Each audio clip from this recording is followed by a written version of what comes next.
ਸੁਭਾਗ ਕਹਿ ਸਕਦਾ ਮੈਂ ਕਿ ਕਹਾਣੀਕਾਰਾ ਵਜੋਂ ਜਿਹੜਾ ਤੁਹਾਡਾ ਸ਼ੁਰੂਆਤ ਆ, ਕਿਉਂਕਿ ਇਸ ਤੋਂ ਪਹਿਲਾਂ ਅਸੀਂ ਮੇਲ ਕਹਾਣੀਕਾਰਾਂ ਨੂੰ ਸੁਣਿਆ ਜਾਂ ਉਹਨਾਂ ਦੀਆਂ ਗੱਲਾਂ ਬਾਤਾਂ ਦਾ ਆਨੰਦ ਲਿਆ।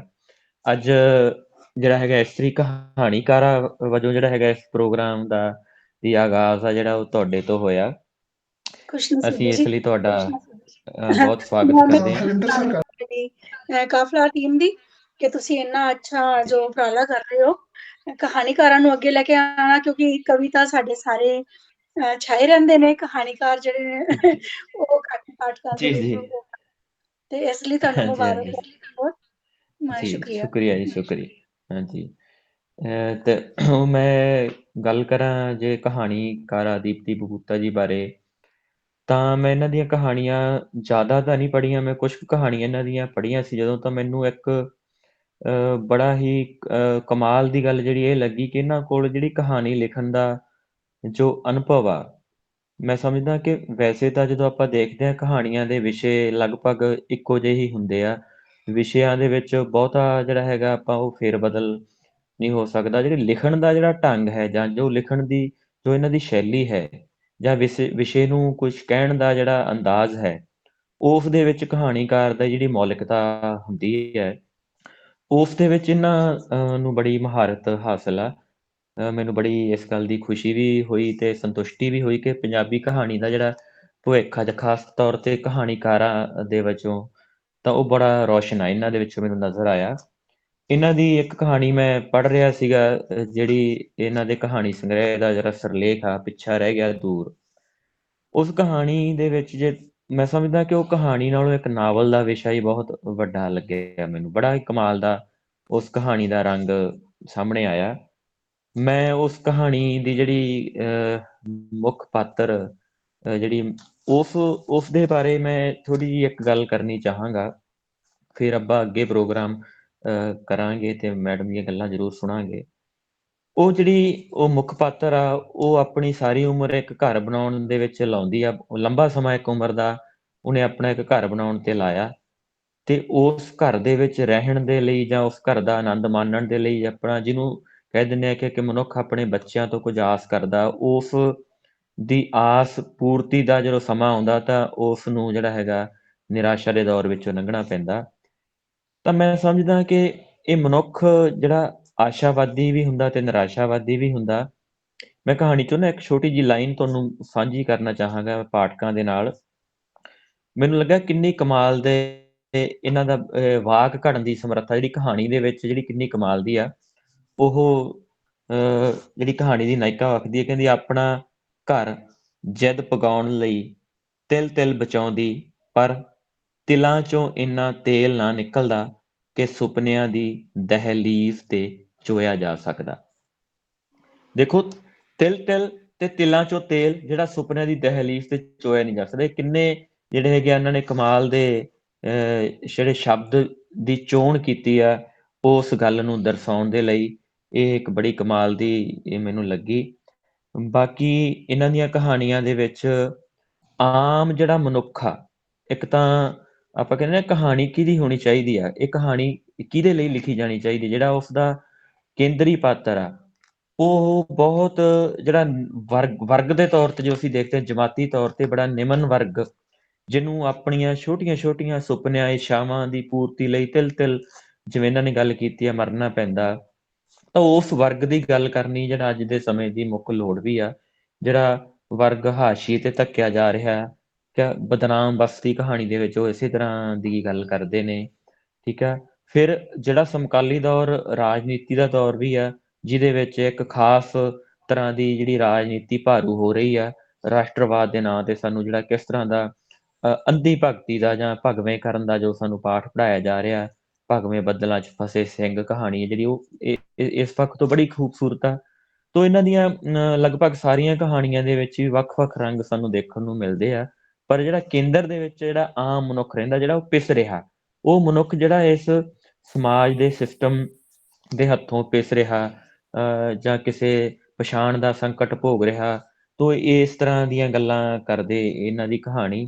ਤੋ ਮੈਂ ਆਪਣੀ ਧੰਨਵਾਦੀ ਇਸ ਸਮੇਂ ਦੇ ਵਿੱਚ ਇਹਨਾਂ ਨੂੰ ਜੀ ਆਇਆਂ ਵੀ ਆਖਦਾ, ਤੇ ਸਾਰੇ ਦਰਸ਼ਕਾਂ ਦਾ, ਜੁੜਿਆ ਹੋਇਆਂ ਦਾ ਮੈਂ ਸਵਾਗਤ ਵੀ ਕਰਦਾ ਤੇ ਮੈਂ ਇਹਨਾਂ ਨੂੰ ਗੁਜ਼ਾਰਿਸ਼ ਕਰਦਾ, ਜਦੋਂ ਇਹ ਆਪਣੀ ਗੱਲਬਾਤ ਕਰਨਗੇ, ਵੈਸੇ ਪ੍ਰੋਗਰਾਮ ਦੀ ਵਿਧੀਵਤ ਸ਼ੁਰੂਆਤ ਪ੍ਰੋਫੈਸਰ ਪ੍ਰਗਟ ਬਰਾੜ ਕਰਨਗੇ, ਪਰ ਇਹ ਦੀਪਤੀ ਬੂਤਾ ਜੀ, ਤੁਸੀਂ ਆਪਣੀ ਗੱਲਬਾਤ ਦੇ ਵਿੱਚ ਇਹਨਾਂ ਕਹਾਣੀਆਂ ਦੀ ਸਿਰਜਣ ਪ੍ਰਕਿਰਿਆ ਬਾਰੇ ਸਾਡੇ ਨਾਲ ਕੁਛ ਇਹੋ ਜਿਹੇ ਨੁਕਤੇ ਸਾਂਝੇ ਕਰਿਓ, ਤਾਂ ਕਿ ਅਸੀਂ ਪਾਠਕਾਂ ਦੇ ਤੌਰ ਤੇ ਉਹਨਾਂ ਨੂੰ ਅਸੀਂ ਸਮਝ ਸਕੀਏ ਤੇ ਉਹਨਾਂ ਜੀ ਦੇ ਵਿੱਚੋਂ ਕੁਛ ਗੱਲਾਂ ਅਸੀਂ ਗ੍ਰਹਿਣ ਕਰ ਸਕੀਏ। ਤਾਂ ਹੁਣ ਮੈਂ ਪ੍ਰੋਫੈਸਰ ਪ੍ਰਗਟ ਬਰਾੜ ਨੂੰ ਬੇਨਤੀ ਕਰਦਾ ਕਿ ਵਿਧੀਵਤ ਰੂਪ ਦੇ ਵਿੱਚ ਉਹ ਇਸ ਪ੍ਰੋਗਰਾਮ ਦਾ ਜਿਹੜਾ ਆਗਾਜ਼ ਕਰਨ। ਪ੍ਰੋਫੈਸਰ ਪ੍ਰਗਟ ਬਰਾੜ। ਸ਼ੁਕਰੀਆ ਡਾਕਟਰ ਹਰਿੰਦਰ ਸਰ। ਵੈਸੇ ਤਾਂ ਜਿਹੜੀ ਕਹਾਣੀਕਾਰਾ ਦੇਵਤੇ ਬੂਟਾ ਜੀ ਦੇ ਬਾਰੇ ਜਾਣਕਾਰੀ ਆ ਜਿਹੜੀ ਡਾਕਟਰ ਹਰਿੰਦਰ ਸਿੰਘ ਜੀ ਦੇ ਚੁੱਕੇ ਆ, ਮੈਂ ਸਿਰਫ ਉਹਨਾਂ ਦੇ ਜਿਹੜਾ ਰਚਨਾਤਮਕ ਸਫ਼ਰ ਆ ਉਹਦੇ ਬਾਰੇ ਗੱਲਬਾਤ ਕਰੂੰਗਾ। ਬਾਕੀ ਦੇ ਸਾਹਿਤਕਾਰਾਂ ਦੇ ਵਾਂਗ, ਜਾਂ ਕਹਿ ਲਓ ਬਹੁ ਗਿਣਤੀ ਸਾਹਿਤਕਾਰਾਂ ਦੇ ਵਾਂਗ, ਦੇਵਤੀ ਜੀ ਨੇ ਵੀ ਜਿਹੜਾ ਆਪਣਾ ਸ਼ੁਰੂਆਤ ਆ ਕਵਿਤਾ ਲਿਖਣ ਦੇ ਨਾਲ ਕੀਤੀ ਆ। ਤਾਂ ਜਦੋਂ ਉਹ ਸਾਹਿਤ ਦੇ ਪਿੰਡ ਦੇ ਵਿੱਚ ਕੁੱਦਦੇ ਆ ਜਾਂ ਸ਼ਾਮਲ ਹੁੰਦੇ ਆ, ਤਾਂ ਉਹਨਾਂ ਦਾ ਜਿਹੜਾ ਪਹਿਲਾ ਕਾਵਿ ਸੰਗ੍ਰਹਿ ਛਪਦਾ ਹੈ ਕਰੁੰਬਲਾ 2013 ਦੇ ਵਿੱਚ। ਤਾਂ ਉਸ ਤੋਂ ਬਾਅਦ ਜਿਹੜਾ ਉਹ ਕਹਾਣੀਆਂ ਦੇ ਵੱਲ ਜਿਹੜਾ ਆਪਣੀ ਸਾਹਿਤ ਰਚਨਾ ਦਾ ਮੋੜਾ ਕੱਟਦੇ ਆ। ਉਹਨਾਂ ਦੀਆਂ ਹੁਣ ਤੱਕ 3 ਕਹਾਣੀ ਸੰਗ੍ਰਹਿ ਛਪ ਚੁੱਕੇ ਆ, ਜਿਨ੍ਹਾਂ ਦੇ ਵਿੱਚ ਕੁਝ ਤੇਰੀਆਂ ਕੁਝ ਮੇਰੀਆਂ 2014 ਦੇ ਵਿੱਚ, ਫਿਰ ਤੀਜੇ ਪਿੰਡ ਦੇ ਲੋਕ 2016 ਦੇ ਵਿੱਚ, ਤੇ ਜਿਹੜਾ ਬਿਲਕੁਲ ਲੇਟੈਸਟ ਉਹਨਾਂ ਦਾ ਕਹਾਣੀ ਸੰਗ੍ਰਹਿ ਛਪਿਆ ਹੈ, ਜਿਹਦੇ ਬਾਰੇ ਕਾਫੀ ਗੱਲਬਾਤ ਡਾਕਟਰ ਹਰਿੰਦਰ ਜੀ ਵੀ ਕਰ ਚੁੱਕੇ ਆ, ਪਿੱਛਾ ਰਹਿ ਗਿਆ 2019 ਦੇ ਵਿੱਚ। ਇਹ ਕਹਾਣੀ ਸੰਗ੍ਰਹਿ ਵਾਕਈ ਬੜੇ ਕਮਾਲ ਦੇ ਆ। ਤਿੰਨੋਂ ਹੀ ਕਹਾਣੀ ਸੰਗ੍ਰਹਿ ਨੇ ਆਪਣੇ ਆਪਣੇ ਸਮੇਂ ਦੇ ਦੌਰਾਨ ਸਾਹਿਤਕ ਹਲਕਿਆਂ ਦੇ ਵਿੱਚ ਚਰਚਾ ਛੇੜੀ ਆ। ਇਸ ਤੋਂ ਇਲਾਵਾ ਜਿਹੜਾ ਹੋਰ ਸਾਹਿਤਕ ਸਫ਼ਰ ਆ ਕਹਾਣੀਕਾਰਾਂ ਦਾ, ਟੱਪੇ ਨਾਂ ਦੀ ਇੱਕ ਕਾਵਿ ਸੰਗ੍ਰਹਿ ਹੋਰ ਛਪਿਆ ਦੇਵਤੀ ਜੀ ਦੇ ਨਾਂ ਹੇਠ। ਉਸ ਤੋਂ ਬਾਅਦ ਇੱਕ ਉਹਨਾਂ ਦੀ ਵਾਰਤਕ ਆ ਬੱਸ ਦੀ ਇੱਕ ਸਵਾਰੀ। ਇਸੇ ਤਰ੍ਹਾਂ ਉਹਨਾਂ ਨੇ ਰੰਗਮੰਚ ਤੇ ਇਕਾਂਗੀ ਤੇ ਕਾਫੀ ਲੰਮਾ ਚੌੜਾ ਕੰਮ ਕੀਤਾ, ਜਿਹਦੇ ਵਿੱਚ ਕੁਝ ਕੁ ਮੈਂ ਜ਼ਿਕਰ ਕਰਨਾ ਚਾਹੂੰਗਾ, ਸਾਰਿਆਂ ਦਾ ਨਹੀਂ। ਨਸ਼ਾ 5-6 ਦਾ, ਤੇ ਇੱਕ ਹੋਰ ਇਕਾਂਗੀ ਸੰਗ੍ਰਹਿ ਖਾਤਾ ਜ਼ੀਰੋ ਬੈਲੈਂਸ, 16 ਬਿੰਨਿਆ ਪਿੰਡਾ। ਇਸ ਤਰ੍ਹਾਂ ਦੇ ਜਿਹੜੇ ਉਹਨਾਂ ਨੇ ਨਾਟਕ ਜਾਂ ਇਕਾਂਗੀ ਸੰਗ੍ਰਹਿ ਜਿਹੜੇ ਲਿਖੇ ਆ। ਤਾਂ ਮੈਂ ਬਹੁਤਾ ਜ਼ਿਆਦਾ ਸਮਾਂ ਨਾ ਲੈਂਦਾ ਹੋਇਆ, ਮੈਂ ਚਾਹੂੰਗਾ ਦੀਪਤੀ ਬੂਤਾ ਜੀ ਆਪਣੇ ਸਾਹਿਤਕ ਸਫ਼ਰ ਬਾਰੇ, ਆਪਣੀਆਂ ਕਹਾਣੀਆਂ ਦੀ ਸਿਰਜਣ ਪ੍ਰਕਿਰਿਆ ਦੇ ਬਾਰੇ, ਤੇ ਥੋੜਾ ਬਹੁਤ ਜੇ ਉਹ ਆਪਣੇ ਸਾਹਿਤ ਦੇ ਖੇਤਰ ਵਿੱਚ ਆਉਣ ਦੇ ਸਫ਼ਰ ਬਾਰੇ ਵੀ ਸਾਡੇ ਨਾਲ ਸ਼ੇਅਰ ਕਰ ਸਕਣ। ਤਾਂ ਅਗਲੀ ਗੱਲਬਾਤ ਦੇ ਲਈ ਮੈਂ ਚਾਹੂੰਗਾ ਦੀਪਤੀ ਬੂਤਾ ਜੀ। ਜੀ ਸ਼ੁਕਰੀਆ ਪ੍ਰਗਟ ਜੀ। ਪਹਿਲੇ ਤਾਂ ਕਾਫਲਾ ਦੀ ਮੈਂ ਸ਼ੁਕਰਗੁਜ਼ਾਰ ਹਾਂ ਜਿਨ੍ਹਾਂ ਨੇ ਮੈਨੂੰ ਮੇਰੇ ਪਾਠਕਾਂ ਦੇ ਰੂਬਰੂ ਕਰਨ ਦਾ ਇੱਕ ਮੌਕਾ ਦਿੱਤਾ ਹੈ। ਤੇ ਕਾਫਲਾ ਦੇ ਇਸ ਮੰਚ ਤੇ ਜੁੜੇ ਹੋਏ ਸਾਰੇ ਸਰੋਤਿਆਂ ਨੂੰ ਪਿਆਰ ਭਰੀ ਸਤਿ ਸ੍ਰੀ ਅਕਾਲ। ਗੱਲ ਕਰਦੇ ਹਾਂ ਸਿਰਜਣ ਪ੍ਰਕਿਰਿਆ ਦੀ, ਸਾਹਿਤਕ ਸਫ਼ਰ ਦੀ। ਤਾਂ ਜੇ ਮੈਂ ਆਪਣੇ ਸਾਹਿਤਕ ਸਫ਼ਰ ਦੇ ਝਾਤ ਮਾਰਾਂ, ਤਾਂ ਸਫ਼ਰ ਤਾਂ ਉਦੋਂ ਸ਼ੁਰੂ ਹੋ ਗਿਆ ਸੀ ਜਦੋਂ ਮੈਨੂੰ ਇਹ ਪਤਾ ਵੀ ਨਹੀਂ ਸੀ ਕਿ ਸਾਹਿਤ ਕੀ ਹੁੰਦਾ ਹੈ, ਸਾਹਿਤ ਦੇ ਰੂਪ ਕੀ ਹੁੰਦੇ ਨੇ। ਕਿਉਂਕਿ ਅਸੀਂ ਸਮਾਜ ਵਿੱਚ ਵਿਚਰਦੇ ਹਾਂ। ਤਾਂ ਮੈਂ 9ਵੀਂ ਜਮਾਤ ਵਿੱਚ ਪੜ੍ਹਦੀ ਸੀ ਜਦੋਂ ਸਭ ਤੋਂ ਪਹਿਲੀ ਇੱਕ ਕਵਿਤਾ ਮੈਂ ਕੰਪੀਟੀਸ਼ਨ ਵਾਸਤੇ ਲਿਖੀ, ਹਿੰਦੀ ਵਿੱਚ ਲਿਖੀ ਸੀ, ਸ਼ਰਾਬ ਮੇਂ ਡੂਬੇ। ਉਹ ਭਾਸ਼ਾ ਵਿਭਾਗ ਵੱਲੋਂ ਤੁਹਾਨੂੰ ਯਾਦ ਹੋਏਗਾ ਪਤਾ ਕਿ ਕਾਫੀ ਜਿਹੜੇ ਸੀ ਮੁਕਾਬਲੇ ਕਰਵਾਏ ਜਾਂਦੇ ਹੁੰਦੇ ਸੀ ਸਕੂਲਾਂ ਦੇ ਵਿੱਚ, ਕਾਲਜਿਸ ਦੇ ਵਿੱਚ। ਉਹ ਕਵਿਤਾ ਲਿਖੀ ਮੈਂ, ਤੇ ਸਾਡੇ ਜਿਹੜੇ ਟੀਚਰ ਸੀ ਉਹਨਾਂ ਨੇ ਕਿਸੇ ਹੋਰ ਬੱਚੀ ਨੂੰ ਦਿੱਤੀ, ਅਬੋਹਰ ਰਿਪਰੈਜ਼ੈਂਟ ਕੀਤੀ ਗਈ ਉਹ। ਤੇ ਉਹ ਮੇਰੀ ਜਿਹੜੀ ਪਹਿਲੀ ਕਵਿਤਾ ਸੀ, ਅਨੁਪਮਾ ਸੀ ਲੜਕੀ ਦਾ ਨਾਮ, ਉਹਨੇ ਰਿਪਰੈਜ਼ੈਂਟ ਕੀਤੀ ਤੇ ਉਹਨੂੰ ਪਹਿਲਾ ਇਨਾਮ ਮਿਲਿਆ। ਮੈਂ ਉੱਥੇ ਡਿਬੇਟ ਵਿੱਚ ਪਾਰਟਿਸਿਪੇਟ ਕੀਤਾ ਤੇ ਮੈਨੂੰ ਕੰਸੋਲੇਸ਼ਨ ਪ੍ਰਾਈਜ਼ ਮਿਲਿਆ। ਉਦੋਂ ਮੇਰੇ ਮਨ 'ਚ ਬੜਾ ਆਇਆ ਕਿ ਮੇਰੀ ਲਿਖੀ ਹੋਈ ਕਵਿਤਾ ਜਿਹੜੀ ਸੀ ਉਹ ਸੁਣਾ ਕੇ ਉੱਥੇ ਕੁੜੀ ਫਸਟ ਪ੍ਰਾਈਜ਼ ਲੈ ਗਈ, ਤੇ ਮੈਂ ਜਦੋਂ ਮੈਨੂੰ ਭਾਸ਼ਣ ਦੇ ਦਿੱਤਾ ਬੋਲਣ ਵਾਸਤੇ, ਮੈਨੂੰ ਸਿਰਫ ਕੰਸੋਲੇਸ਼ਨ ਪ੍ਰਾਈਜ਼ ਮਿਲਿਆ। ਵਕਤ ਪੈਣ ਤੇ ਸਮਝ ਆਈ ਕਿ ਮੈਨੂੰ ਇੱਕ ਨਹੀਂ, ਮੈਨੂੰ ਤਾਂ 2 ਇਨਾਮ ਮਿਲ ਗਏ ਸੀ। ਔਰ ਮੇਰਾ ਸਾਹਿਤਕ ਸਫ਼ਰ ਉਦੋਂ ਸ਼ੁਰੂ ਹੋ ਚੁੱਕਿਆ ਸੀ ਜਦੋਂ ਮੈਨੂੰ ਪਤਾ ਵੀ ਨਹੀਂ ਸੀ ਕਿ ਸਾਹਿਤ ਕੀ ਹੁੰਦਾ ਹੈ। ਤਾਂ 9ਵੀਂ ਤੋਂ ਸ਼ੁਰੂ ਹੋਇਆ, ਫਿਰ ਉਸ ਤੋਂ ਬਾਅਦ ਕਾਲਜ ਚਲੇ ਗਏ। ਕਾਲਜ ਪੜ੍ਹਦੇ ਹੋਏ ਉਹ ਇੱਕ ਅਲੱਗ ਹੀ ਜਨੂਨ ਦਾ ਸਮਾਂ ਹੁੰਦਾ ਹੈ। ਉਦੋਂ ਵੀ ਇਹ ਨਹੀਂ ਪਤਾ ਹੁੰਦਾ ਕਿ ਅਸੀਂ ਕੀ ਕਰੀ ਜਾ ਰਹੇ ਹਾਂ। ਬਸ ਇੱਕ ਉਹ ਟੀਨ ਏਜ ਦੇ ਵਿੱਚ ਕਾਲਜ ਪੜ੍ਹਦੇ ਹੋਏ ਪੜ੍ਹਾਈ ਦੇ ਨਾਲ ਨਾਲ ਸਾਡੇ ਐਕਸਟਰਾ ਕਰਿਕੂਲਰ ਐਕਟੀਵਿਟੀਜ਼ ਦੇ ਵਿੱਚ ਪਾਰਟਿਸਿਪੇਸ਼ਨ ਦਾ ਰਹਿੰਦਾ ਸੀ ਜਨੂਨ। ਜੇ ਗਿੱਧਾ ਹੈ ਤਾਂ ਅਸੀਂ ਗਿੱਧੇ 'ਚ ਪਾਰਟਿਸਿਪੇਟ ਕਰ ਰਹੇ ਹਾਂ, ਜੇ ਨਾਟਕ ਹੋ ਰਿਹਾ ਤਾਂ ਅਸੀਂ ਨਾਟਕ 'ਚ ਪਾਰਟਿਸਿਪੇਟ ਕਰ ਰਹੇ ਹਾਂ, ਡਿਬੇਟ ਡੈਕਲੇਮੇਸ਼ਨ ਹੋ ਰਿਹਾ ਤਾਂ ਅਸੀਂ ਉਹਦੇ 'ਚ ਵੀ ਪਾਰਟਿਸਿਪੇਟ ਕਰ ਰਹੇ ਹਾਂ। ਤਾਂ ਬਸ ਉਦੋਂ ਇਹ ਹੁੰਦਾ ਸੀ ਕਿ ਅਸੀਂ ਕਿਸੇ ਦੀ ਲਿਖੀ ਹੋਈ ਜਿਹੜੀ ਰਚਨਾ ਉਹ ਪੇਸ਼ ਨਹੀਂ ਕਰਨੀ। ਜਿੱਦਾਂ ਹੋਏਗਾ ਤਾਂ ਬੋਲੀਆਂ ਅਸੀਂ ਆਪ ਨਵੀਆਂ ਸਿਰਜਾਂਗੇ। ਜੇ ਕੋਈ ਅਸੀਂ ਕਵਿਤਾ ਜਾਂ ਨਾਟਕ ਪੇਸ਼ ਕਰਨਾ ਹੈ, ਉਹਦੀ ਸਕ੍ਰਿਪਟ ਅਸੀਂ ਆਪ ਲਿਖਾਂਗੇ। ਜੇ ਅਸੀਂ ਕੋਈ ਲੋਕ ਗੀਤ ਪੇਸ਼ ਕਰਨਾ ਹੈ ਤਾਂ ਅਸੀਂ ਲੋਕ ਗੀਤ ਆਪ ਲਿਖਾਂਗੇ। ਤਾਂ ਇਹ ਨਹੀਂ ਪਤਾ ਸੀ ਕਿ ਮੇਰਾ ਸਾਹਿਤਕ ਸਫ਼ਰ ਸ਼ੁਰੂ ਹੋ ਚੁੱਕਿਆ ਸੀ। ਉਸ ਦੌਰਾਨ ਮੈਂ ਕੁਝ ਕਹਾਣੀਆਂ ਵੀ ਲਿਖੀਆਂ। ਤਾਂ ਮੇਰੇ ਜਿਹੜੇ ਸਾਹਿਤਕ ਗੁਰੂ ਸੀ ਸਭ ਤੋਂ ਪਹਿਲੇ ਉਹ ਦਿਆਲ ਸਿੰਘ ਪਿਆਸਾ ਜੀ। ਅਸੀਂ ਬੇਸਿਕਲੀ ਮੈਂ ਜਲਾਲਾਬਾਦ ਤੋਂ ਹਾਂ, ਜ਼ਿਲ੍ਹਾ ਫਿਰੋਜ਼ਪੁਰ ਹੁਣ ਫਾਜ਼ਿਲਕਾ ਦੇ ਵਿੱਚ ਆ ਗਿਆ ਜਲਾਲਾਬਾਦ। ਤਾਂ ਦਿਆਲ ਸਿੰਘ ਪਿਆਸਾ ਜੀ ਸਾਡੇ ਉੱਥੋਂ ਦੇ ਸਾਡੇ ਸਾਹਿਤਕ ਗੁਰੂ ਨੇ। ਉਹਨਾਂ ਨੂੰ ਮੇਰੀਆਂ ਕਹਾਣੀਆਂ ਪੜ੍ਹੀਆਂ 91, 92 ਤੇ 93 ਵਿੱਚ ਜਿਹੜੀਆਂ ਕਹਾਣੀਆਂ ਲਿਖੀਆਂ ਮੇਰੀ ਡਾਇਰੀ ਵਿੱਚ ਦਰਜ ਨੇ ਅੱਜ ਵੀ। 94 ਦੇ ਵਿੱਚ ਹੋ ਸਕਦਾ ਹੈ ਕਿ ਉਹਨਾਂ ਨੇ ਮੈਨੂੰ ਕਿਹਾ ਕਿ ਜਿਹੜੀਆਂ ਤੇਰੀਆਂ ਇਹ ਕਹਾਣੀਆਂ ਨਾ ਬੇਟੇ ਮੈਂ ਛਪਣ ਲਈ ਭੇਜਾਂਗਾ। ਮੈਂ 94 ਚ ਉਹਨਾਂ ਦੇ ਹੱਥਾਂ ਦੇ ਰਿਮਾਰਕਸ ਦਿੱਤੇ ਹੋਏ ਡਾਇਰੀ ਅੱਜ ਵੀ ਮੇਰੇ ਕੋਲ ਪਈ ਹੋਈ ਹੈ। ਪਰ 95 ਦੇ ਵਿੱਚ ਮੇਰੀ ਮੈਰਿਜ ਹੋ ਗਈ ਤੇ ਉਸ ਤੋਂ ਬਾਅਦ ਸਾਹਿਤ ਨਾਲੋਂ ਨਾਤਾ ਟੁੱਟ ਗਿਆ ਤੇ ਦੀਪਤੀ ਜਿਹੜੀ ਸੀ ਉਹ ਇੱਕ ਸੰਪੂਰਨ ਔਰਤ ਦੇ ਰੂਪ ਦੇ ਵਿੱਚ, ਇੱਕ ਗ੍ਰਹਿਣੀ ਦੇ ਰੂਪ ਵਿੱਚ, ਇੱਕ ਪਤਨੀ ਦੇ ਰੂਪ ਵਿੱਚ, ਇੱਕ ਨੂੰਹ ਦੇ ਰੂਪ ਵਿੱਚ, ਬੜੇ ਸਾਰੇ ਰੂਪ ਇਖਤਿਆਰ ਕਰਕੇ ਇੱਕ ਸੰਪੂਰਨ ਮੁਕੰਮਲ ਔਰਤ ਬਣ ਕੇ ਆਪਣੇ ਘਰ ਪਰਿਵਾਰ 'ਚ ਮੈਂ ਵਿਚਰਨ ਲੱਗ ਗਈ। ਪਰ ਉਹ ਕਹਿੰਦੇ ਨਾ ਕਿ ਬਾਬਾ ਨਜ਼ਮੀ ਕਹਿੰਦੇ ਆ ਕਿ ਉਗਣ ਵਾਲੇ ਉਗ ਪੈਂਦੇ ਨੇ ਸੀਨਾ ਪਾੜ ਕੇ ਪੱਥਰਾਂ ਦਾ। ਤਾਂ ਕੋਈ ਕਣ ਜਿਹੜਾ ਸਾਡੇ ਅੰਦਰ ਪਿਆ ਹੁੰਦਾ ਹੈ ਨਾ, ਪਤਾ ਨਹੀਂ ਹੁੰਦਾ ਕਿ ਕਦੋਂ ਉਹਨੂੰ ਕੋਈ ਜਿਹੜੀ ਹੈ ਸਵਾਤੀ ਬੂੰਦ ਮਿਲ ਜਾਣੀ ਹੈ ਤੇ ਉਹਨੇ ਅੰਦਰੋਂ ਪੁੰਗਰ ਪੈਣਾ ਹੈ। 2011-12 ਦੇ ਵਿੱਚ ਬੱਚਿਆਂ ਦੇ, ਕਿਉਂਕਿ ਅਸੀਂ ਜਲਾਲਾਬਾਦ ਰਹਿੰਦੇ ਸੀ, ਬੱਚੇ ਪੜ੍ਹਾਈ ਵਿੱਚੋਂ ਇੰਟੈਲੀਜੈਂਟ ਸੀ ਤੇ ਐਕਸਪੋਜ਼ਰ ਨਹੀਂ ਸੀ ਉੱਥੇ ਬੱਚਿਆਂ ਵਾਸਤੇ। ਤਾਂ ਮੈਂ ਉਹਨਾਂ ਦੀ ਸਟੱਡੀ ਵਾਸਤੇ ਚੰਡੀਗੜ੍ਹ ਸ਼ਿਫਟ ਕਰ ਲਿਆ। ਟਾਈਮ ਮਿਲਦਾ ਸੀ ਤਾਂ ਪਤਾ ਹੀ ਨਹੀਂ ਲੱਗਿਆ ਕਦੋਂ ਕਵਿਤਾ ਲਿਖਣ ਲੱਗ ਗਈ। ਕਵਿਤਾ ਲਿਖਦੇ ਲਿਖਦੇ ਇੰਨੀਆਂ ਕੋ ਕਵਿਤਾਵਾਂ ਦੀ ਡਾਇਰੀ ਭਰ ਗਈ ਕਿ ਮੈਂ ਦਿਆਲ ਸਿੰਘ ਪਿਆਸਾ ਅੰਕਲ ਨਾਲ ਫਿਰ ਜਲਾਲਾਬਾਦ ਜਦੋਂ ਚੱਕਰ ਲੱਗਿਆ ਮੈਂ ਉਹਨਾਂ ਨੂੰ ਕਿਹਾ ਅੰਕਲ ਮੈਂ ਨਾ ਇਹ ਕੁਝ ਲਿਖਿਆ ਹੈ, ਪੜ੍ਹੋ, ਇਹ ਕੋਈ ਗੱਲ ਬਣਦੀ ਹੈ? ਉਹ ਕਹਿੰਦੇ ਬੇਟੇ ਇਹ ਤਾਂ ਬੜੀਆਂ ਸੋਹਣੀਆਂ ਕਵਿਤਾਵਾਂ ਨੇ, ਇਹ ਤਾਂ ਕਿਤਾਬ ਦੇ ਰੂਪ ਚ ਆਣੀਆਂ ਚਾਹੀਦੀਆਂ। ਉਹਨਾਂ ਨੇ ਹੱਲਾਸ਼ੇਰੀ ਦਿੱਤੀ ਤੇ ਪਹਿਲੀ ਜਿਹੜੀ ਕਿਤਾਬ ਸੀ ਕਵਿਤਾਵਾਂ ਦੀ ਕਰੁੰਬਲਾਂ ਦੇ ਰੂਪ ਦੇ ਵਿੱਚ, ਉਹ ਕਰੁੰਬਲ ਹੀ ਫੁੱਟੀ ਸੀ ਅੰਦਰੋਂ।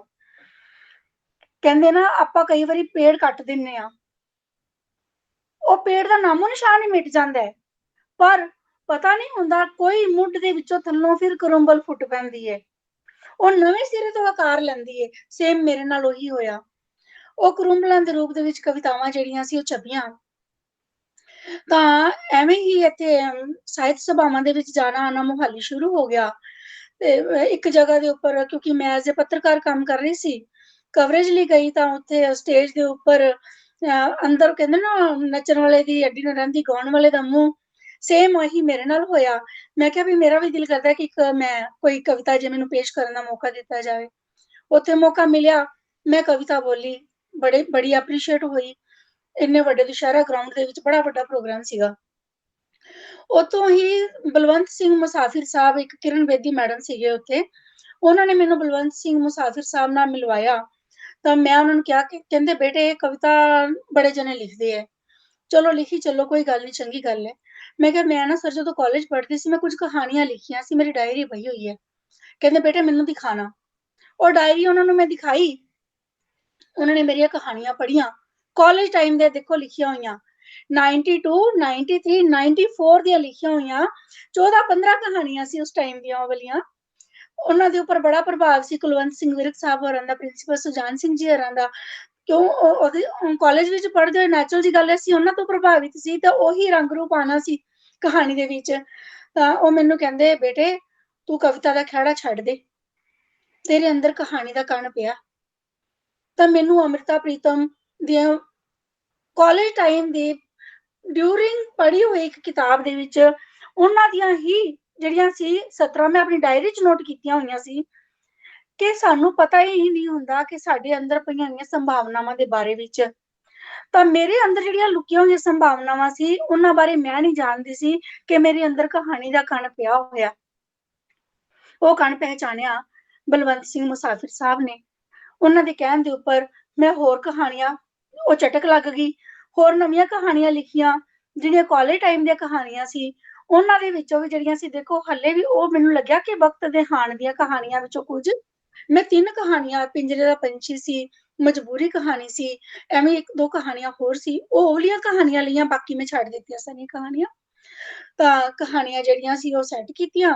ਸਭ ਤੋਂ ਪਹਿਲੀ ਮੇਰੀ ਕਹਾਣੀ ਮੈਂ ਛਪਣ ਵਾਸਤੇ ਭੇਜੀ ਦੇਸ਼ ਸੇਵਕ ਨੂੰ। ਦੇਸ਼ ਸੇਵਕ ਨੂੰ ਕਹਾਣੀ ਭੇਜੀ ਮੇਰੇ ਸਵਾਲ। ਤਾਂ ਉਦੋਂ ਉੱਥੇ ਸਾਹਿਤਕ ਸੰਪਾਦਕ ਹੁੰਦੇ ਸੀ ਮਿਸਟਰ ਹੈਪੀ ਪਾਂਡਵਾਲਾ। ਮੈਨੂੰ ਫੋਨ ਆਇਆ, ਪਹਿਲਾ ਫੋਨ ਕਿਸੇ ਸੰਪਾਦਕ ਦਾ ਮੈਨੂੰ ਆਇਆ। ਮੈਂ ਮੋਗਾ ਮੇਰੀ ਪੋਸਟਿੰਗ ਸੀ ਜੌਬ ਵਿੱਚ, ਬੱਸ ਤੇ ਵਾਪਿਸ ਆ ਰਹੀ ਸੀ। ਰਸਤੇ 'ਚ ਫੋਨ ਆਇਆ, ਕਹਿੰਦੇ ਜੀ ਦੇਸ਼ ਸੇਵਕ ਤੋਂ ਮੈਂ ਸਾਹਿਤਕ ਸੰਪਾਦਕ ਬੋਲ ਰਿਹਾ, ਤੁਹਾਡੀ ਕਹਾਣੀ ਛਾਪ ਰਹੇ ਹਾਂ, ਉਹਦੇ ਬਾਰੇ ਗੱਲ ਕਰਨੀ ਸੀ। ਕੀ ਕਹਾਣੀ ਤੁਸੀਂ ਆਪ ਹੀ ਲਿਖੀ ਹੈ? ਮੈਂ ਕਿਹਾ ਹਾਂਜੀ। ਕਹਿੰਦੇ ਵੀ ਬੜੀ ਸਪਸ਼ਟ ਜਿਹੇ ਸਵਾਲ ਉਠਾਏ ਹੋਏ ਹੈ, ਪਰ ਕਹਾਣੀ ਵਧੀਆ ਅਸੀਂ ਛਾਪਣ ਲੱਗੇ ਹਾਂ। ਤਾਂ ਉਹ ਮੇਰੀ ਪਹਿਲੀ ਕਹਾਣੀ ਜਿਹੜੀ ਸੀ ਉਹ ਦੇਸ਼ ਸੇਵਕ ਵਿੱਚ ਛਪੀ। ਉਸ ਤੋਂ ਬਾਅਦ ਛਪਣ ਦਾ ਸਿਲਸਿਲਾ ਸ਼ੁਰੂ ਹੋ ਗਿਆ। ਤਾਂ ਪਹਿਲੀ ਕਹਾਣੀ ਉਧਰੋਂ ਛਪੀ, ਫਿਰ ਉਸ ਤੋਂ ਬਾਅਦ ਆਰਟੀਕਲ ਲਿਖਣੇ ਕਦੋਂ ਸ਼ੁਰੂ ਹੋ ਗਏ, ਕਦੋਂ ਅਖਬਾਰਾਂ ਦਾ ਸਿਲਸਿਲਾ ਸ਼ੁਰੂ ਹੋ ਗਿਆ। ਲਗਾਤਾਰ ਛਪਦੀ ਗਈ। ਬਹੁਤ ਸਾਰੇ ਆਰਟੀਕਲ, ਬਹੁਤ ਸਾਰੀਆਂ ਕਹਾਣੀਆਂ ਪੰਜਾਬੀ ਟ੍ਰਿਬਿਊਨ 'ਚ ਛਪੀਆਂ, ਫਿਰ ਦੇਸ਼ ਸੇਵਕ 'ਚ ਛਪੀਆਂ, ਨਵਾਂ ਜ਼ਮਾਨਾ ਵਿੱਚ ਛਪੀ, ਬਹੁਤ ਸਾਰੇ ਮੈਗਜ਼ੀਨ ਵਿੱਚ ਛਪੀ। ਆਪ ਐਜ਼ ਅ ਪੱਤਰਕਾਰ ਕਿਉਂਕਿ ਕੰਮ ਕਰਦੀ ਸੀ, ਲੇਕਿਨ ਖਬਰਾਂ ਤਾਂ ਛਾਪਦੀ ਸੀ, ਪਰ ਮੈਂ ਇੱਕ ਕਹਾਣੀਕਾਰ ਦੇ ਤੌਰ ਤੇ ਛਪਣ ਲੱਗ ਜਾਵਾਂਗੀ, ਇਹ ਮੇਰੇ ਬਿਲਕੁਲ ਸੁਪਨਿਆਂ 'ਚ ਵੀ ਖਿਆਲ ਨਹੀਂ ਸੀ। ਤਾਂ ਵਿਆਹ ਦੇ 18 ਸਾਲ ਦੇ ਗੈਪ ਤੋਂ ਬਾਅਦ, ਵਿਆਹ ਤੋਂ ਪਹਿਲੇ ਲਿਖਦੀ ਸੀ, 18 ਸਾਲ ਦੇ ਗੈਪ ਤੋਂ ਬਾਅਦ ਮੈਂ ਦੁਬਾਰਾ ਜਦੋਂ ਕਵਿਤਾ ਦੇ ਰੂਪ 'ਚ ਲਿਖਣਾ ਸ਼ੁਰੂ ਕੀਤਾ, ਫਿਰ ਉਸ ਤੋਂ ਬਾਅਦ ਮੈਨੂੰ ਲੱਗਿਆ ਕਿ ਨਹੀਂ, ਇੱਕ ਲੜ ਫੜ ਲਓ। ਪਿਆਸਾ ਅੰਕਲ ਨੇ ਮੈਨੂੰ ਕਿਹਾ, ਦਿਆਲ ਸਿੰਘ ਪਿਆਸਾ ਜੀ ਨੇ ਬੜੀ ਸੋਹਣੀ ਗੱਲ ਕੀਤੀ ਉਹਨਾਂ ਨੇ। ਕਹਿੰਦੇ ਬੇਟੇ, ਉਮਰ ਗੁਜ਼ਰ ਜਾਂਦੀ ਹੈ, ਸਾਨੂੰ ਇਹ ਪਤਾ ਹੀ ਨਹੀਂ ਲੱਗਦਾ ਕਿ ਅਸੀਂ ਕਰਨਾ ਕੀ ਹੈ। ਸੋ ਮੈਂ ਨਹੀਂ ਚਾਹੁੰਦਾ ਕਿ ਆਪਣਾ ਸਮਾਂ ਖਰਾਬ ਕਰਨਾ। ਮੈਂ ਜਿੰਨਾ ਕੁ ਮੈਂ ਤੁਹਾਨੂੰ ਪੜ੍ਹਿਆ, ਜਿੰਨਾ ਕੁ ਵਾਚਿਆ, ਕਿਉਂਕਿ ਤੁਸੀਂ ਸਾਡੇ ਹੱਥਾਂ 'ਚ ਪਲ ਕੇ ਵੱਡੇ ਹੋਏ ਹੋ। ਉਦੋਂ ਵੀ ਤੁਹਾਨੂੰ ਦੇਖਿਆ ਜਦੋਂ ਤੁਸੀਂ ਸਕੂਲ ਵਿੱਚ ਸੀ, ਤੁਹਾਨੂੰ ਅਸੀਂ ਉਦੋਂ ਵੀ ਵਾਚਿਆ ਜਦੋਂ ਤੁਸੀਂ ਕਾਲਜ ਵਿੱਚ ਸੀ, ਤੇ 18 ਸਾਲ ਬਾਅਦ ਵੀ ਹੁਣ ਵਾਚਣ ਲੱਗੇ ਜਦੋਂ ਤੁਸੀਂ ਕੰਪਲੀਟ ਇੱਕ ਸੰਪੂਰਨ ਲੇਖਕ ਦੇ ਤੌਰ ਦੇ ਉੱਪਰ ਆ ਚੁੱਕੇ ਹੋਏ ਹੋ। ਤਾਂ ਇਹ ਨਾ ਕਰਨਾ ਕਿ ਮੈਂ ਕਵਿਤਾ ਵੀ ਲਿਖ ਰਹੀ ਹਾਂ, ਮੈਂ ਆ ਵੀ ਲਿਖ ਰਹੀ ਹਾਂ। ਤੁਹਾਡੇ ਅੰਦਰ ਕਵਿਤਾ ਵੀ ਹੈ, ਤੁਸੀਂ ਗੀਤ ਵੀ ਲਿਖ ਸਕਦੇ ਹੋ, ਗਜ਼ਲ ਵੀ ਲਿਖ ਸਕਦੇ ਹੋ, ਕਹਾਣੀ ਵੀ ਲਿਖ ਸਕਦੇ ਹੋ, ਲੇਕਿਨ ਇੱਕ ਚੀਜ਼ ਨਿਰਧਾਰਿਤ ਕਰ ਲਓ ਤੁਸੀਂ ਕੀ ਲਿਖਣਾ। ਮੈਨੂੰ ਸੰਵਾਦ ਵਿੱਚ ਗੱਲ ਕਰਨਾ ਸ਼ੁਰੂ ਤੋਂ ਹੀ ਚੰਗਾ ਲੱਗਦਾ ਸੀ। ਮੈਂ ਨਾਟਕ ਨੂੰ ਨਹੀਂ ਛੱਡ ਸਕੀ। ਜਦੋਂ ਵੀ ਕੋਈ ਵਿਸ਼ਾ ਮੇਰੇ ਹੱਥ ਵਿੱਚ ਆਉਂਦਾ ਤੇ ਮੈਨੂੰ ਅੰਦਰੋਂ ਆਵਾਜ਼ ਹੁੰਦਾ ਕਿ ਇਹਨੂੰ ਮੈਂ ਨਾਟਕ ਦੇ ਰੂਪ ਵਿੱਚ ਜ਼ਿਆਦਾ ਵਧੀਆ ਪੇਸ਼ਕਾਰੀ ਕਰ ਸਕਦੀ ਹਾਂ, ਤਾਂ ਮੈਂ ਉਹਨੂੰ ਐਜ਼ ਅ ਨਾਟਕ ਉਹਦੀ ਸਕ੍ਰਿਪਟ ਤਿਆਰ ਕਰਦੀ ਹਾਂ।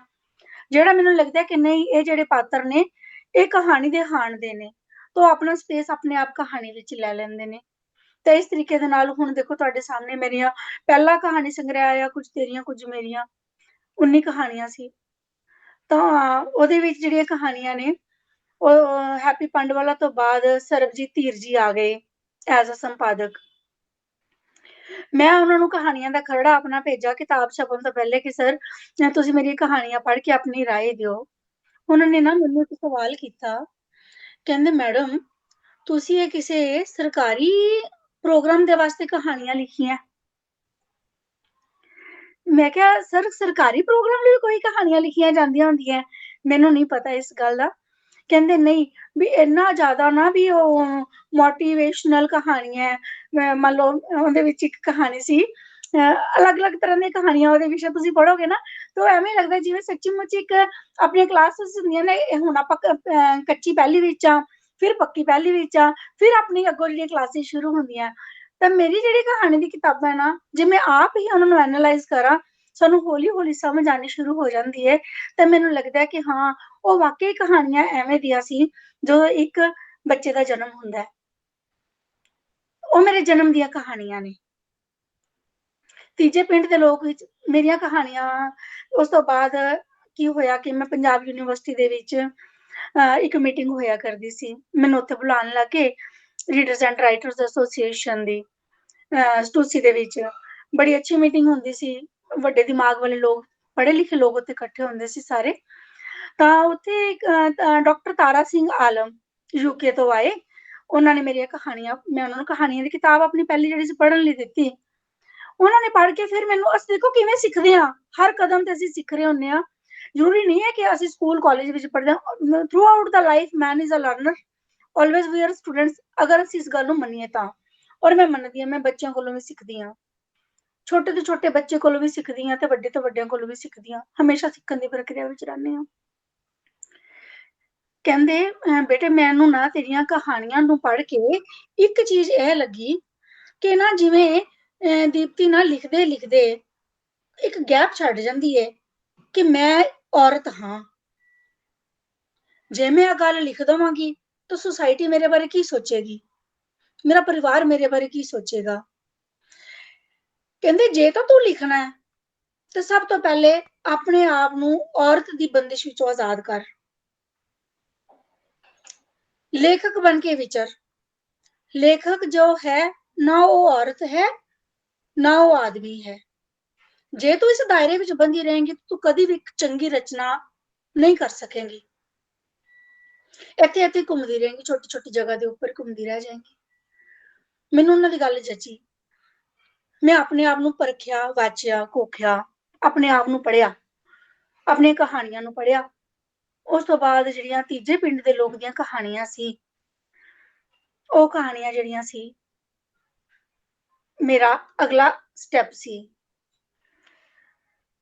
ਹੁਣ ਉਸ ਤੋਂ ਬਾਅਦ ਤੀਜੇ ਪਿੰਡ ਦੇ ਲੋਕ ਜਦੋਂ ਛਪ ਗਈ ਤਾਂ ਮੈਨੂੰ ਲੱਗਿਆ ਕਿ ਨਹੀਂ ਹਜੇ ਵੀ ਨਾ ਵੀ ਮੈਂ ਬੜੀ ਕਾਹਲੀ ਕਰਦੀ ਹਾਂ। ਜਿਵੇਂ ਲੱਗਦਾ ਕਿ ਇੱਕ ਵਾਰੀ ਜੇ ਮੈਂ ਲਿਖ ਦਿੱਤੀ ਕਹਾਣੀ ਤੇ ਮੈਨੂੰ ਲੱਗਦਾ ਕਿ ਹਾਂ ਇਹ ਤਾਂ ਕੰਪਲੀਟ ਹੋ ਗਈ, ਅਜੇ ਵੀ ਮਿਹਨਤ ਬਹੁਤ ਜ਼ਿਆਦਾ ਕਰਨ ਦੀ ਜ਼ਰੂਰਤ ਹੈ। ਨੋਟਿਸ ਲੈਣਾ ਸ਼ੁਰੂ ਕੀਤਾ ਆਲੋਚਕਾਂ ਨੇ, ਸਾਡਿਆਂ ਨੇ, ਹਨਾ, ਬਲਦੇਵ ਧਾਲੀਵਾਲ ਜੀ ਨੇ, ਜਿਹੜੀ ਸਾਲਾਨਾ ਉਹਨਾਂ ਦੀ ਰਿਪੋਰਟ ਆਉਂਦੀ ਹੈ ਉਹਦੇ ਵਿੱਚ ਜਦੋਂ ਮੈਂ ਪੜ੍ਹਿਆ ਨਵਾਂ ਜ਼ਮਾਨਾ ਦੇ ਵਿੱਚ ਤਾਂ ਮੇਰਾ ਵੀ ਕਹਾਣੀਆਂ ਦਾ ਜ਼ਿਕਰ ਉਹਦੇ ਵਿੱਚ ਆਇਆ। ਤੇ ਉਹਨਾਂ ਨੇ ਬੜੀਆਂ ਸੋਹਣੀਆਂ ਗੱਲਾਂ ਉਹਨਾਂ ਨੇ ਲਿਖਿਆ ਕਿ ਦੀਪਤੀ ਦੇ ਅੰਦਰ ਨਾ ਉਹਨੂੰ ਇੱਕ ਕਾਹਲੀ ਪਈ ਹੋਈ ਹੈ ਕਿ ਮੈਂ ਫਟਾਫਟ ਨਾ ਬਸ ਲਿਖ ਦਿਆਂ। ਜੇ ਉਹ ਇਸ ਕਾਹਲੀ ਦੇ ਉੱਪਰ ਕਾਬੂ ਪਾ ਲੈਂਦੀ ਹੈ ਨਾ ਤੇ ਜਿਹੜੀ ਉਹ ਕਹਾਣੀ ਦੇ ਵਿੱਚ ਆਪਣੀ ਗੈਪ ਛੱਡ ਜਾਂਦੀ ਹੈ ਉਹਨੂੰ ਪਕੜਨਾ ਆ ਜਾਏਗਾ। ਲੇਕਿਨ ਬੜੀ ਸੋਹਣੀ ਗੱਲ ਕਰਦੇ ਨੇ ਦੇਸਰਾਜ ਕਾਲੀ ਜੀ ਤੇ ਪ੍ਰੇਮ ਪ੍ਰਕਾਸ਼ ਜੀ। ਅਸੀਂ ਕੋਈ ਮੈਂ ਇਹਨਾਂ ਨੂੰ ਇਹ ਨਹੀਂ ਕਹਿੰਦੇ ਕਿ ਮੈਂ ਇਹਨਾਂ ਕੋਲੋਂ ਬੈਠ ਕੇ ਕੁਝ ਸਿੱਖਿਆ, ਮੈਂ ਗੱਲਾਂ ਗੱਲਾਂ ਵਿੱਚ ਸਿੱਖਦੀ ਹਾਂ। ਹੁਣ ਵੀ ਆਪਾਂ ਜੇ ਗੱਲ ਕਰ ਰਹੇ ਹਾਂ, ਤੁਸੀਂ ਚੁੱਪ ਹੋ, ਅਗਰ ਤੁਸੀਂ ਸਿਰਫ ਮੇਰੀ ਗੱਲ ਦਾ ਹੁੰਗਾਰਾ ਸਿਰ ਹਿਲਾ ਕੇ ਦੇ ਰਹੇ ਹੋ ਨਾ ਤਾਂ ਇਹ ਜਿਹੜਾ ਚੁੱਪ ਪਾਤਰ ਹੈ ਨਾ ਸ਼ਾਇਦ ਇਹ ਉਸ ਤੋਂ ਜ਼ਿਆਦਾ ਬੋਲ ਰਿਹਾ ਹੋਏਗਾ ਜਿੰਨਾ ਦੀਪਤੀ ਬੋਲ ਰਹੀ ਹੈ। ਤਾਂ ਸੋ ਮੈਂ ਹਮੇਸ਼ਾ ਇਹਨਾਂ ਚੀਜ਼ਾਂ ਵਿੱਚ ਵੀ ਸਿੱਖਦੀ ਹਾਂ। ਤਾਂ ਜਦੋਂ ਮੈਂ ਜੌਬ ਵਿੱਚ ਸੀ 5 ਸਾਲ ਮੈਂ ਕਈ ਜ਼ਿੰਦਗੀ ਦੇ ਪ੍ਰੋਸੈਸ ਸਾਡੇ ਗੁਜ਼ਰਦੇ ਆ, ਹਰ ਵਕਤ ਅਸੀਂ ਅਨੁਭਵ ਦੇ ਵਿੱਚੋਂ ਗੁਜ਼ਰ ਰਹੇ ਹੁੰਦੇ ਆ। ਉਹ ਅਨੁਭਵ ਵੀ ਬਾਅਦ ਵਿੱਚ ਕਹਾਣੀਆਂ ਦਾ, ਕਿੱਸਿਆਂ ਦਾ, ਕਵਿਤਾਵਾਂ ਦਾ, ਗੀਤਾਂ ਦਾ ਰੂਪ ਧਾਰ ਕੇ ਆਉਣਾ ਸ਼ੁਰੂ ਹੋ ਜਾਂਦਾ ਹੈ। ਅਸੀਂ ਰੋਮਾਂਸ ਵਿੱਚ ਹਾਂ ਜਾਂ ਅਸੀਂ ਬਿਰਹਾ ਵਿੱਚ ਹਾਂ ਤਾਂ ਅਸੀਂ ਕਵਿਤਾ ਲਿਖਦੇ ਹਾਂ। ਜਦੋਂ ਅਸੀਂ ਬੜੀ ਕਿਸੇ ਮੁੱਦੇ ਦੇ ਉੱਪਰ ਗੰਭੀਰ ਹੋ ਜਾਂਦੇ ਹਾਂ ਫਿਰ ਅਸੀਂ ਕਹਾਣੀ ਲਿਖਣ ਬੈਠ ਜਾਂਦੇ ਹਾਂ, ਕਿਉਂਕਿ ਕਹਾਣੀ ਜਿਹੜੀ ਹੈ ਨਾ ਉਹ ਇੱਕ ਪਲ ਵਿੱਚ ਨਹੀਂ ਲਿਖੀ ਜਾ ਸਕਦੀ। ਕਵਿਤਾ ਇੱਕ ਛਣ ਵਿੱਚ ਲਿਖੀ ਜਾਂਦੀ ਹੈ, ਲੇਕਿਨ ਉਹ ਜਿਹੜਾ ਉਹ ਛਣ ਦੇ ਵਿੱਚ ਵਿਚਾਰ ਜਿਹੜਾ ਤੁਹਾਨੂੰ ਆਇਆ ਉਹ ਕਿੰਨਾ ਮਜ਼ਬੂਤ ਹੈ ਉਹ ਆਪਣਾ ਪ੍ਰਭਾਵ ਗ੍ਰਹਿਣ ਕਰੇਗਾ। ਕਹਾਣੀ ਨੂੰ ਲਿਖਣ ਲਈ ਤੁਹਾਡੇ ਕੋਲ ਸਮਾਂ ਚਾਹੀਦਾ। ਦੂਸਰੇ ਨੰਬਰ ਤੇ ਬੜੀ ਸੋਹਣੀ ਗੱਲ ਕਰਦੇ ਹੁੰਦੇ ਹੈ ਮਿਸਟਰ ਜੈਨ, ਯੂਨੀਸਟਾਰ ਦੇ ਸੰਪਾਦਕ। ਵੈਸੇ ਤਾਂ ਉਹਨਾਂ ਨੂੰ ਬੜਾ ਇਹ ਰਹਿੰਦਾ ਕਿ ਪੰਜਾਬੀ ਦੀਆਂ ਕਿਤਾਬਾਂ ਆਪਾਂ ਕਿਉਂ ਛਾਪਦੇ ਹਾਂ, ਪਰ ਉਹ ਗੱਲਾਂ ਕਈ ਵਾਰੀ ਬੜੀਆਂ ਸੋਹਣੀਆਂ ਜੇ ਕਰ ਜਾਂਦੇ ਨੇ। ਤਾਂ ਉਹ ਕਹਿੰਦੇ ਕਿ ਲਿਖਣ ਤੇ ਪੜ੍ਹਨ ਤੋਂ ਵੱਡੀ ਕੋਈ ਤਪੱਸਿਆ ਨਹੀਂ ਹੈ ਜੀਵਨ ਦੇ ਵਿੱਚ, ਔਰ ਇਹ ਸੱਚ ਹੈ ਕਿ ਇਸ ਤੋਂ ਵੱਡੀ ਕੋਈ ਤਪੱਸਿਆ ਨਹੀਂ ਹੈ। ਦੇਸਰਾਜ ਕਾਲੀ ਜੀ ਤੇ ਪ੍ਰੇਮ ਪ੍ਰਕਾਸ਼ ਜੀ ਦੀ ਮੈਂ ਗੱਲ ਕਰ ਰਹੀ ਸੀ, ਵਿੱਚ ਰਹਿ ਗਈ। ਉਹ ਕਹਿੰਦੇ ਨੇ ਕਿ ਕੋਈ ਕਿਸੇ ਨੂੰ ਸਿਖਾ ਨਹੀਂ ਸਕਦਾ, ਬੰਦਾ ਆਪਣੇ ਆਪ ਕੋਲੋਂ ਹੀ, ਆਪਣੇ ਅਨੁਭਵ ਤੋਂ ਆਪਣੇ ਆਪ ਨੂੰ ਪੜ੍ਹਦੇ, ਆਪਣੇ ਆਪ ਨੂੰ ਵਿਚਾਰਦੇ। ਜਿੰਨਾ ਕੁਝ ਸਿੱਖ ਸਕਦਾ ਨਾ ਉਹਨਾਂ ਕੁਝ ਕਿਸੇ ਦੇ ਸਿਖਾਇਆ ਕਦੀ ਸਿੱਖ ਹੀ ਨਹੀਂ ਸਕਦਾ। ਔਰ ਇਹ ਸੱਚੀ ਮੁੱਚੀ ਗੱਲ ਹੈ। ਜਦੋਂ ਆਪਾਂ ਸਕੂਲ ਕਾਲਜ ਦੀ, ਜਦੋਂ ਅਸੀਂ ਆਪਣੀ ਕੋਈ ਵੀ ਡਿਗਰੀ ਦੀ, ਕੋਈ ਵੀ ਅਸੀਂ ਪੜ੍ਹਾਈ ਕਰਦੇ ਹਾਂ, ਪ੍ਰੋਸੈਸ ਚ ਗੁਜ਼ਰਦੇ ਹਾਂ, ਤਾਂ ਅਸੀਂ ਸਿਰਫ ਉਹ ਕਲਾਸ ਪਾਸ ਆਊਟ ਕਰਨ ਦੇ ਵਾਸਤੇ ਸਿਲੇਬਸ ਪੜ੍ਹਦੇ ਹਾਂ। ਅਸੀਂ ਜਿੰਨਾ ਕੁ ਅਸੀਂ ਉਹਨੂੰ ਪੜ੍ਹਿਆ ਹੋਏਗਾ ਉਹਨੇ ਪਰਸੈਂਟੇਜ ਅਸੀਂ ਮਾਰਕਸ ਲੈ ਕੇ ਅਸੀਂ ਡਿਗਰੀ ਲੈ ਲਵਾਂਗੇ। ਜਦੋਂ ਅਸੀਂ ਨਿਰੰਤਰ ਵਿਚਰਨ ਲੱਗ ਪਏ ਰਾਈਟਿੰਗ ਦੇ ਫੀਲਡ ਦੇ ਵਿੱਚ ਤਾਂ ਉਦੋਂ ਅਸੀਂ ਕਿਸੇ ਸਿਲੇਬਸ ਨਾਲ ਨਹੀਂ ਬੰਨੇ ਹੋਏ, ਔਰ ਨਾ ਹੀ ਕੋਈ ਮਜਬੂਰੀ ਹੈ ਕਿ ਹਾਂ ਤੁਸੀਂ ਜਿਹੜਾ ਉਹ ਪੜ੍ਹਨਾ ਹੀ ਪੜ੍ਹਨੇ ਜਾਂ ਫਿਰ ਤੁਸੀਂ ਨਹੀਂ ਪੜ੍ਹਨਾ। ਇਹ ਤੁਹਾਡੇ ਉੱਪਰ ਡਿਪੈਂਡ ਕਰਦਾ ਕਿ ਤੁਸੀਂ ਕਿਸੇ ਚੀਜ਼ ਨੂੰ ਪੇਸ਼ ਕਿਵੇਂ ਕਰਨਾ ਹੈ, ਸਭ ਤੋਂ ਪਹਿਲਾਂ ਤੁਹਾਡਾ ਸਮਾਜ ਨੂੰ ਵੇਖਣ ਦੀ ਤੁਹਾਡੇ ਕੋਲ ਅੱਖ ਕਿਵੇਂ ਦੀ ਹੈ। ਸਾਡੇ ਕੋਲ ਬੜੀਆਂ ਸੋਹਣੀਆਂ ਅੱਖਾਂ ਹੈ, ਜੇਕਰ ਉਹ ਸਾਡੇ ਸਮਾਜ ਦਾ ਕੁਝ ਹੀ ਨਹੀਂ ਵੇਖ ਸਕਦੀਆਂ ਤੇ ਇਹੋ ਜਿਹੀਆਂ ਸੋਹਣੀਆਂ ਅੱਖਾਂ ਦਾ ਸਾਨੂੰ ਕੋਈ ਫਾਇਦਾ ਨਹੀਂ ਹੈ। ਸੋ ਦ੍ਰਿਸ਼ਟੀ ਸਾਡੇ ਕੋਲ ਜਿਹੜੀ ਉਹ ਹੋਣੀ ਬਹੁਤ ਜ਼ਰੂਰੀ ਹੈ।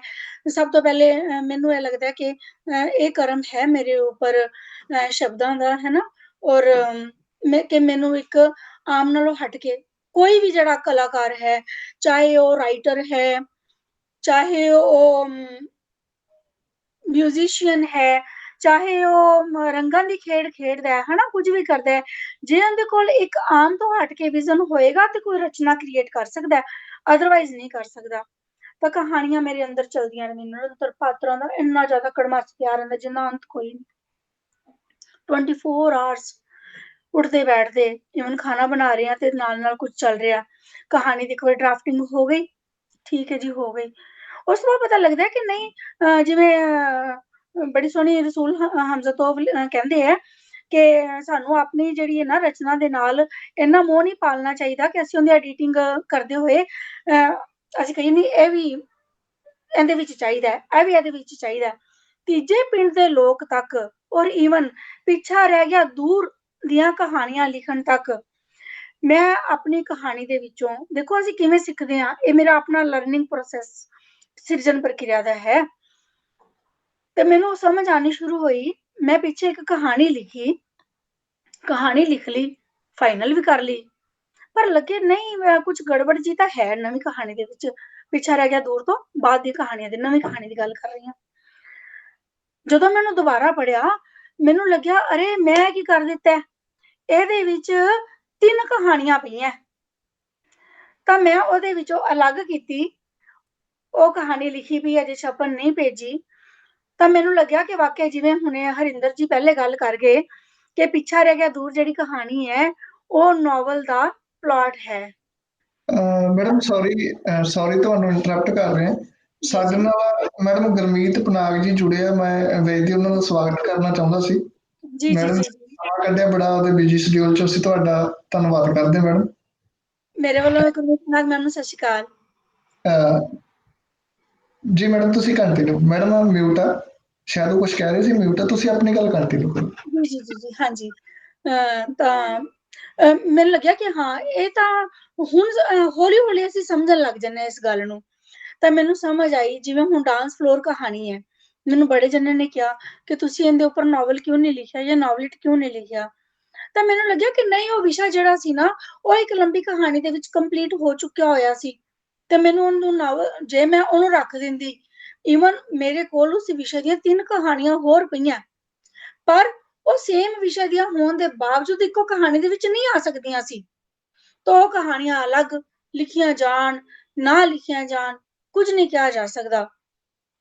ਪਰ ਡਾਂਸ ਫਲੋਰ ਆਪਣੇ ਆਪ ਵਿੱਚ ਕੰਪਲੀਟ ਸੀ ਕਹਾਣੀ, ਉਹ ਪਿੱਛਾ ਰਹਿ ਗਿਆ ਦੂਰ ਦੀਆਂ 11 ਕਹਾਣੀਆਂ ਦੇ ਵਿੱਚ ਸ਼ਾਮਿਲ ਹੋ ਗਈ।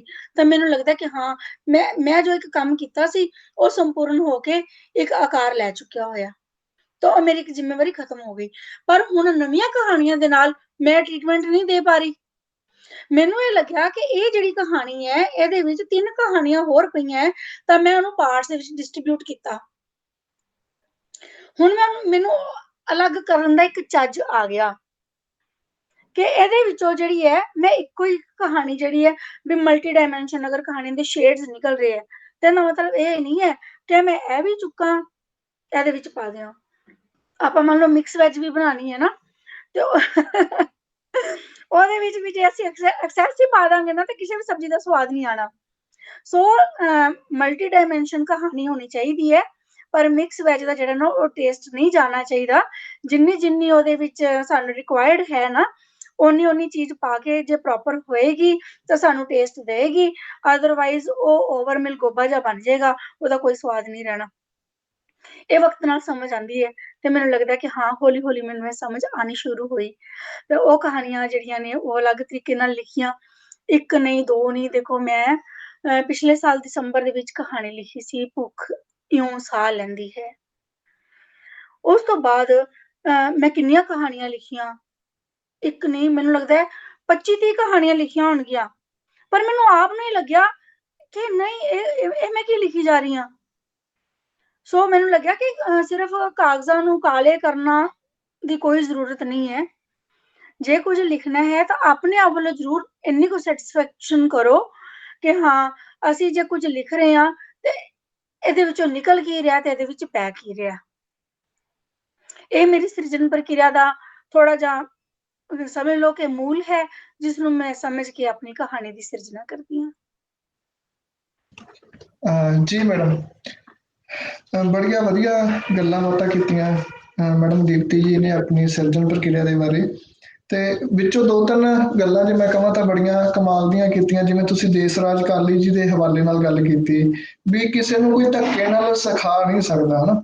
ਤਾਂ ਬਿਲਕੁਲ ਜੀ। ਮੈਨੂੰ ਵੀ ਇਹੀ ਲੱਗਦਾ ਹੈ ਵੀ ਅਸਲ ਦੇ ਵਿੱਚ ਜਦੋਂ ਅਸੀਂ ਸਿੱਖਣਾ ਚਾਹੁੰਦੇ ਹਾਂ, ਜਦੋਂ ਅਸੀਂ ਰੈਡੀ ਹੁੰਦੇ ਹਾਂ ਸਿੱਖਣ ਦੇ ਲਈ, ਹਨਾ, ਤਾਂ ਉਦੋਂ ਹੀ ਸਿੱਖਿਆ ਜਾ ਸਕਦਾ ਹੈ। ਤਾਂ ਉਹ ਕਿਸੇ ਬੱਚੇ ਕੋਲੋਂ ਵੀ ਸਿੱਖਿਆ ਜਾ ਸਕਦਾ ਹੈ, ਕਿਸੇ ਵੱਡੇ ਬਜ਼ੁਰਗ ਤੋਂ ਵੀ ਸਿੱਖਿਆ ਜਾ ਸਕਦਾ ਨਾ। ਜਿਵੇਂ ਸਿਆਣੇ ਕਹਿੰਦੇ ਹੁੰਦੇ, ਜਦੋਂ ਨਹੀਂ ਪਤਾ ਲੱਗਦਾ ਤਾਂ ਕੰਧ ਨਾਲ ਸਲਾਹ ਕਰ ਲਓ, ਤਾਂ ਮੈਨੂੰ ਲੱਗਦਾ ਵੀ ਉਹਨਾਂ ਦਾ ਵੀ ਸ਼ਾਇਦ ਇਹੀ ਮਤਲਬ ਸੀਗਾ, ਹਨਾ। ਬਿਲਕੁਲ ਜੀ, ਬਿਲਕੁਲ ਸਹੀ ਗੱਲ ਕੀਤੀ।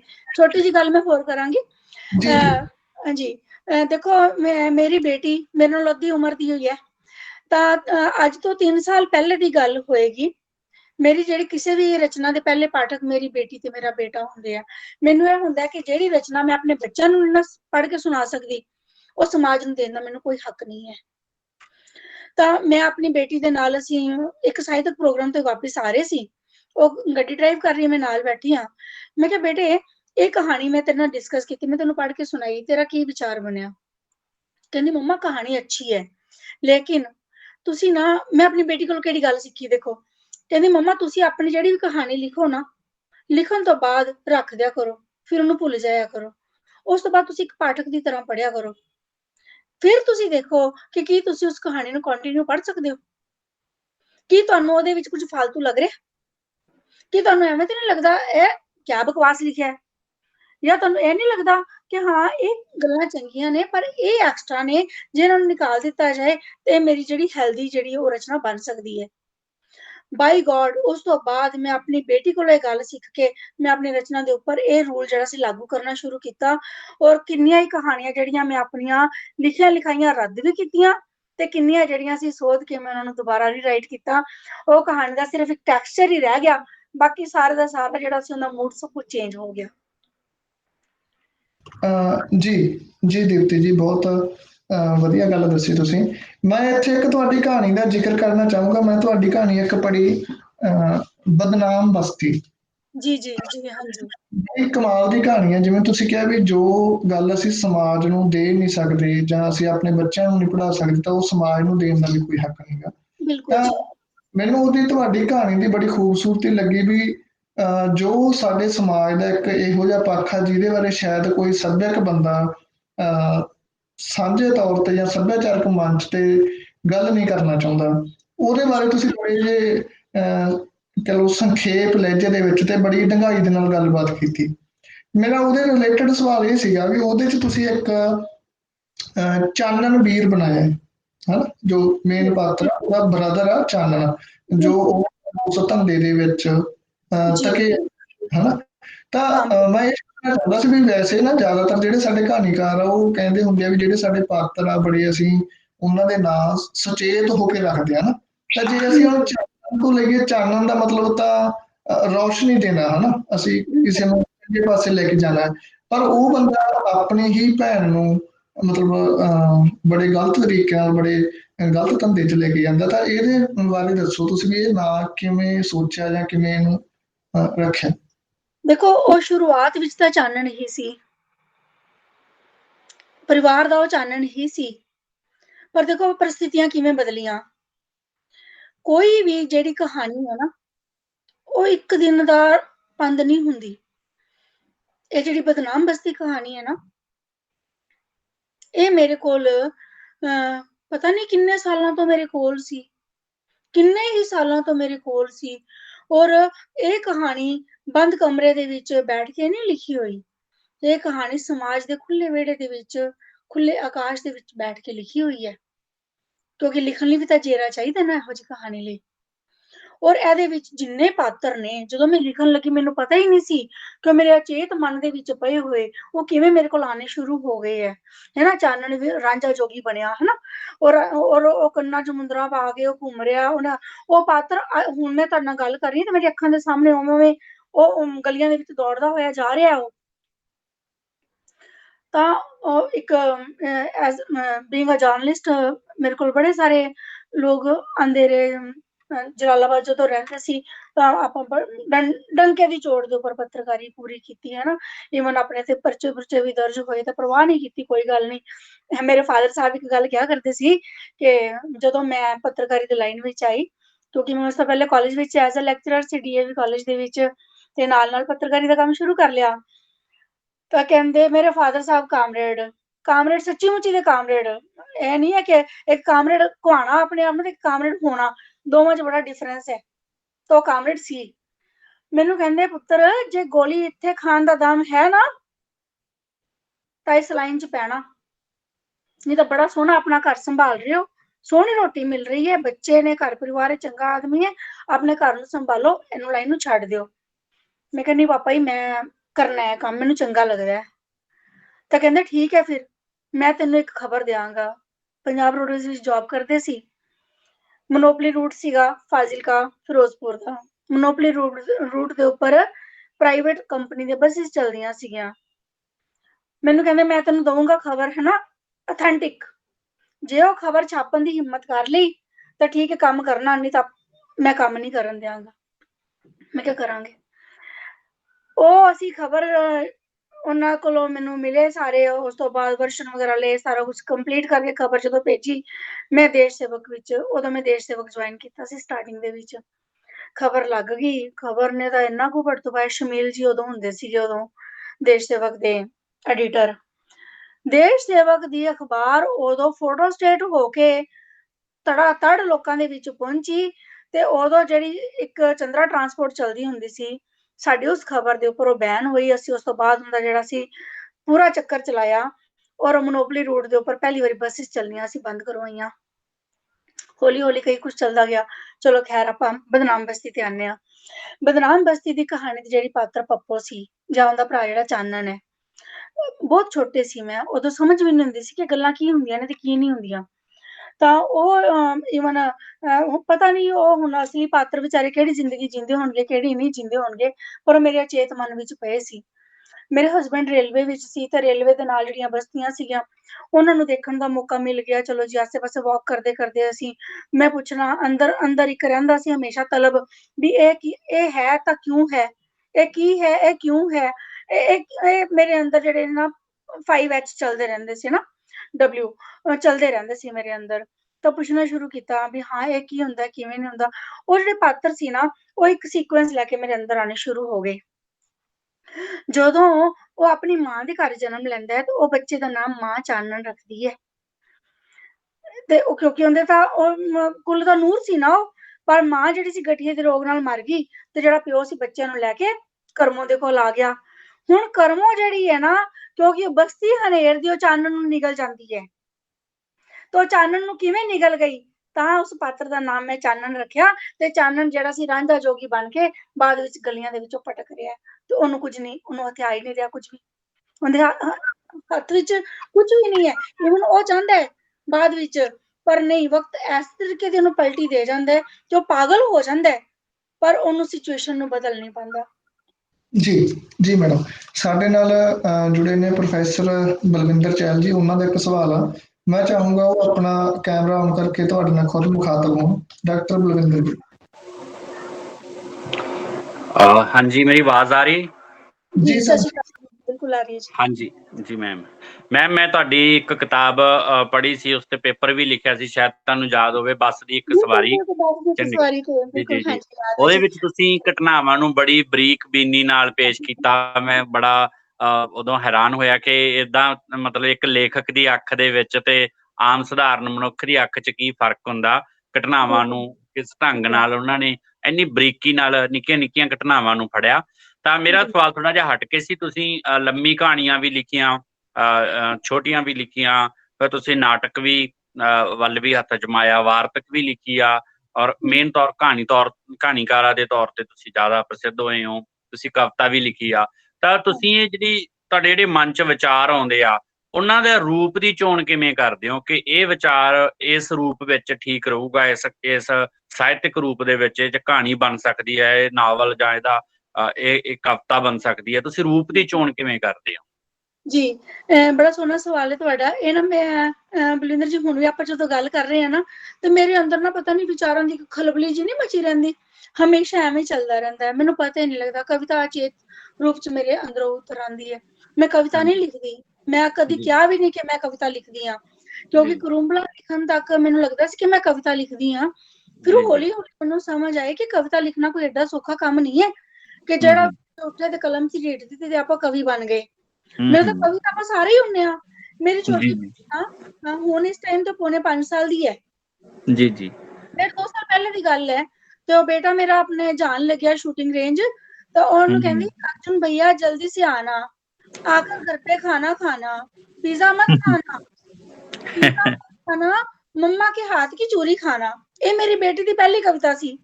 ਹਾਂਜੀ, ਲੇਕਿਨ ਹੁਣ ਜਦੋਂ ਵੱਡੀ ਹੋਏਗੀ ਤਾਂ ਮੈਂ ਉਹਨੂੰ ਦੱਸਾਂਗੀ ਵੀ ਤੂੰ ਆ ਪਹਿਲੀ ਕਵਿਤਾ ਲਿਖੀ ਸੀ। ਮੈਂ ਬੜੀ ਖੁਸ਼ ਹੋਈ ਕਿ ਵਾਹ, ਮੇਰੇ ਘਰ ਤਾਂ ਜਿਹੜਾ ਸੀ ਸਾਹਿਤ ਦਾ ਬੂਟਾ ਹੈ ਉਹ ਫਲੀ ਹੋਣਾ ਸ਼ੁਰੂ ਹੋ ਗਿਆ ਹੋਇਆ, ਠੀਕ ਹੈ ਨਾ। ਤਾਂ ਉਹ ਸ਼ਾਇਦ ਕਰੂੰਬਲਾਂ ਦੀ ਜਿਹੜੀ ਕਵਿਤਾਵਾਂ ਵੀ ਸੀ ਨਾ, ਉਹ ਜਿਵੇਂ ਮੇਰੀ ਛੋਟੀ ਬੱਚੀ ਨੇ 4 ਸਾਲ ਦੀ ਉਮਰ ਦੇ ਵਿੱਚ ਉਹਨੂੰ ਜੋੜ ਦਿੱਤੀ। ਸ਼ਾਇਦ ਕਰੂੰਬਲਾਂ ਦੀ ਕਵਿਤਾਵਾਂ ਮੈਂ ਉਹ ਅੰਦਰੋਂ ਇੱਕ ਮਨੋਵੇਗ ਸੀ ਠਹਿਰਿਆ ਹੋਇਆ, ਉਹ ਆਪਣੇ ਆਪ ਜਿਹੜਾ ਸੀ ਉਹ ਲਿਖਿਆ ਗਿਆ। ਜੇ ਮੈਨੂੰ ਸਮਝ ਹੁੰਦੀ ਕਿ ਕਵਿਤਾ ਕੀ ਹੁੰਦੀ ਤੇ ਸ਼ਾਇਦ ਕਰੂੰਬਲਾ ਕਦੀ ਨਾ ਛਪਦੀ।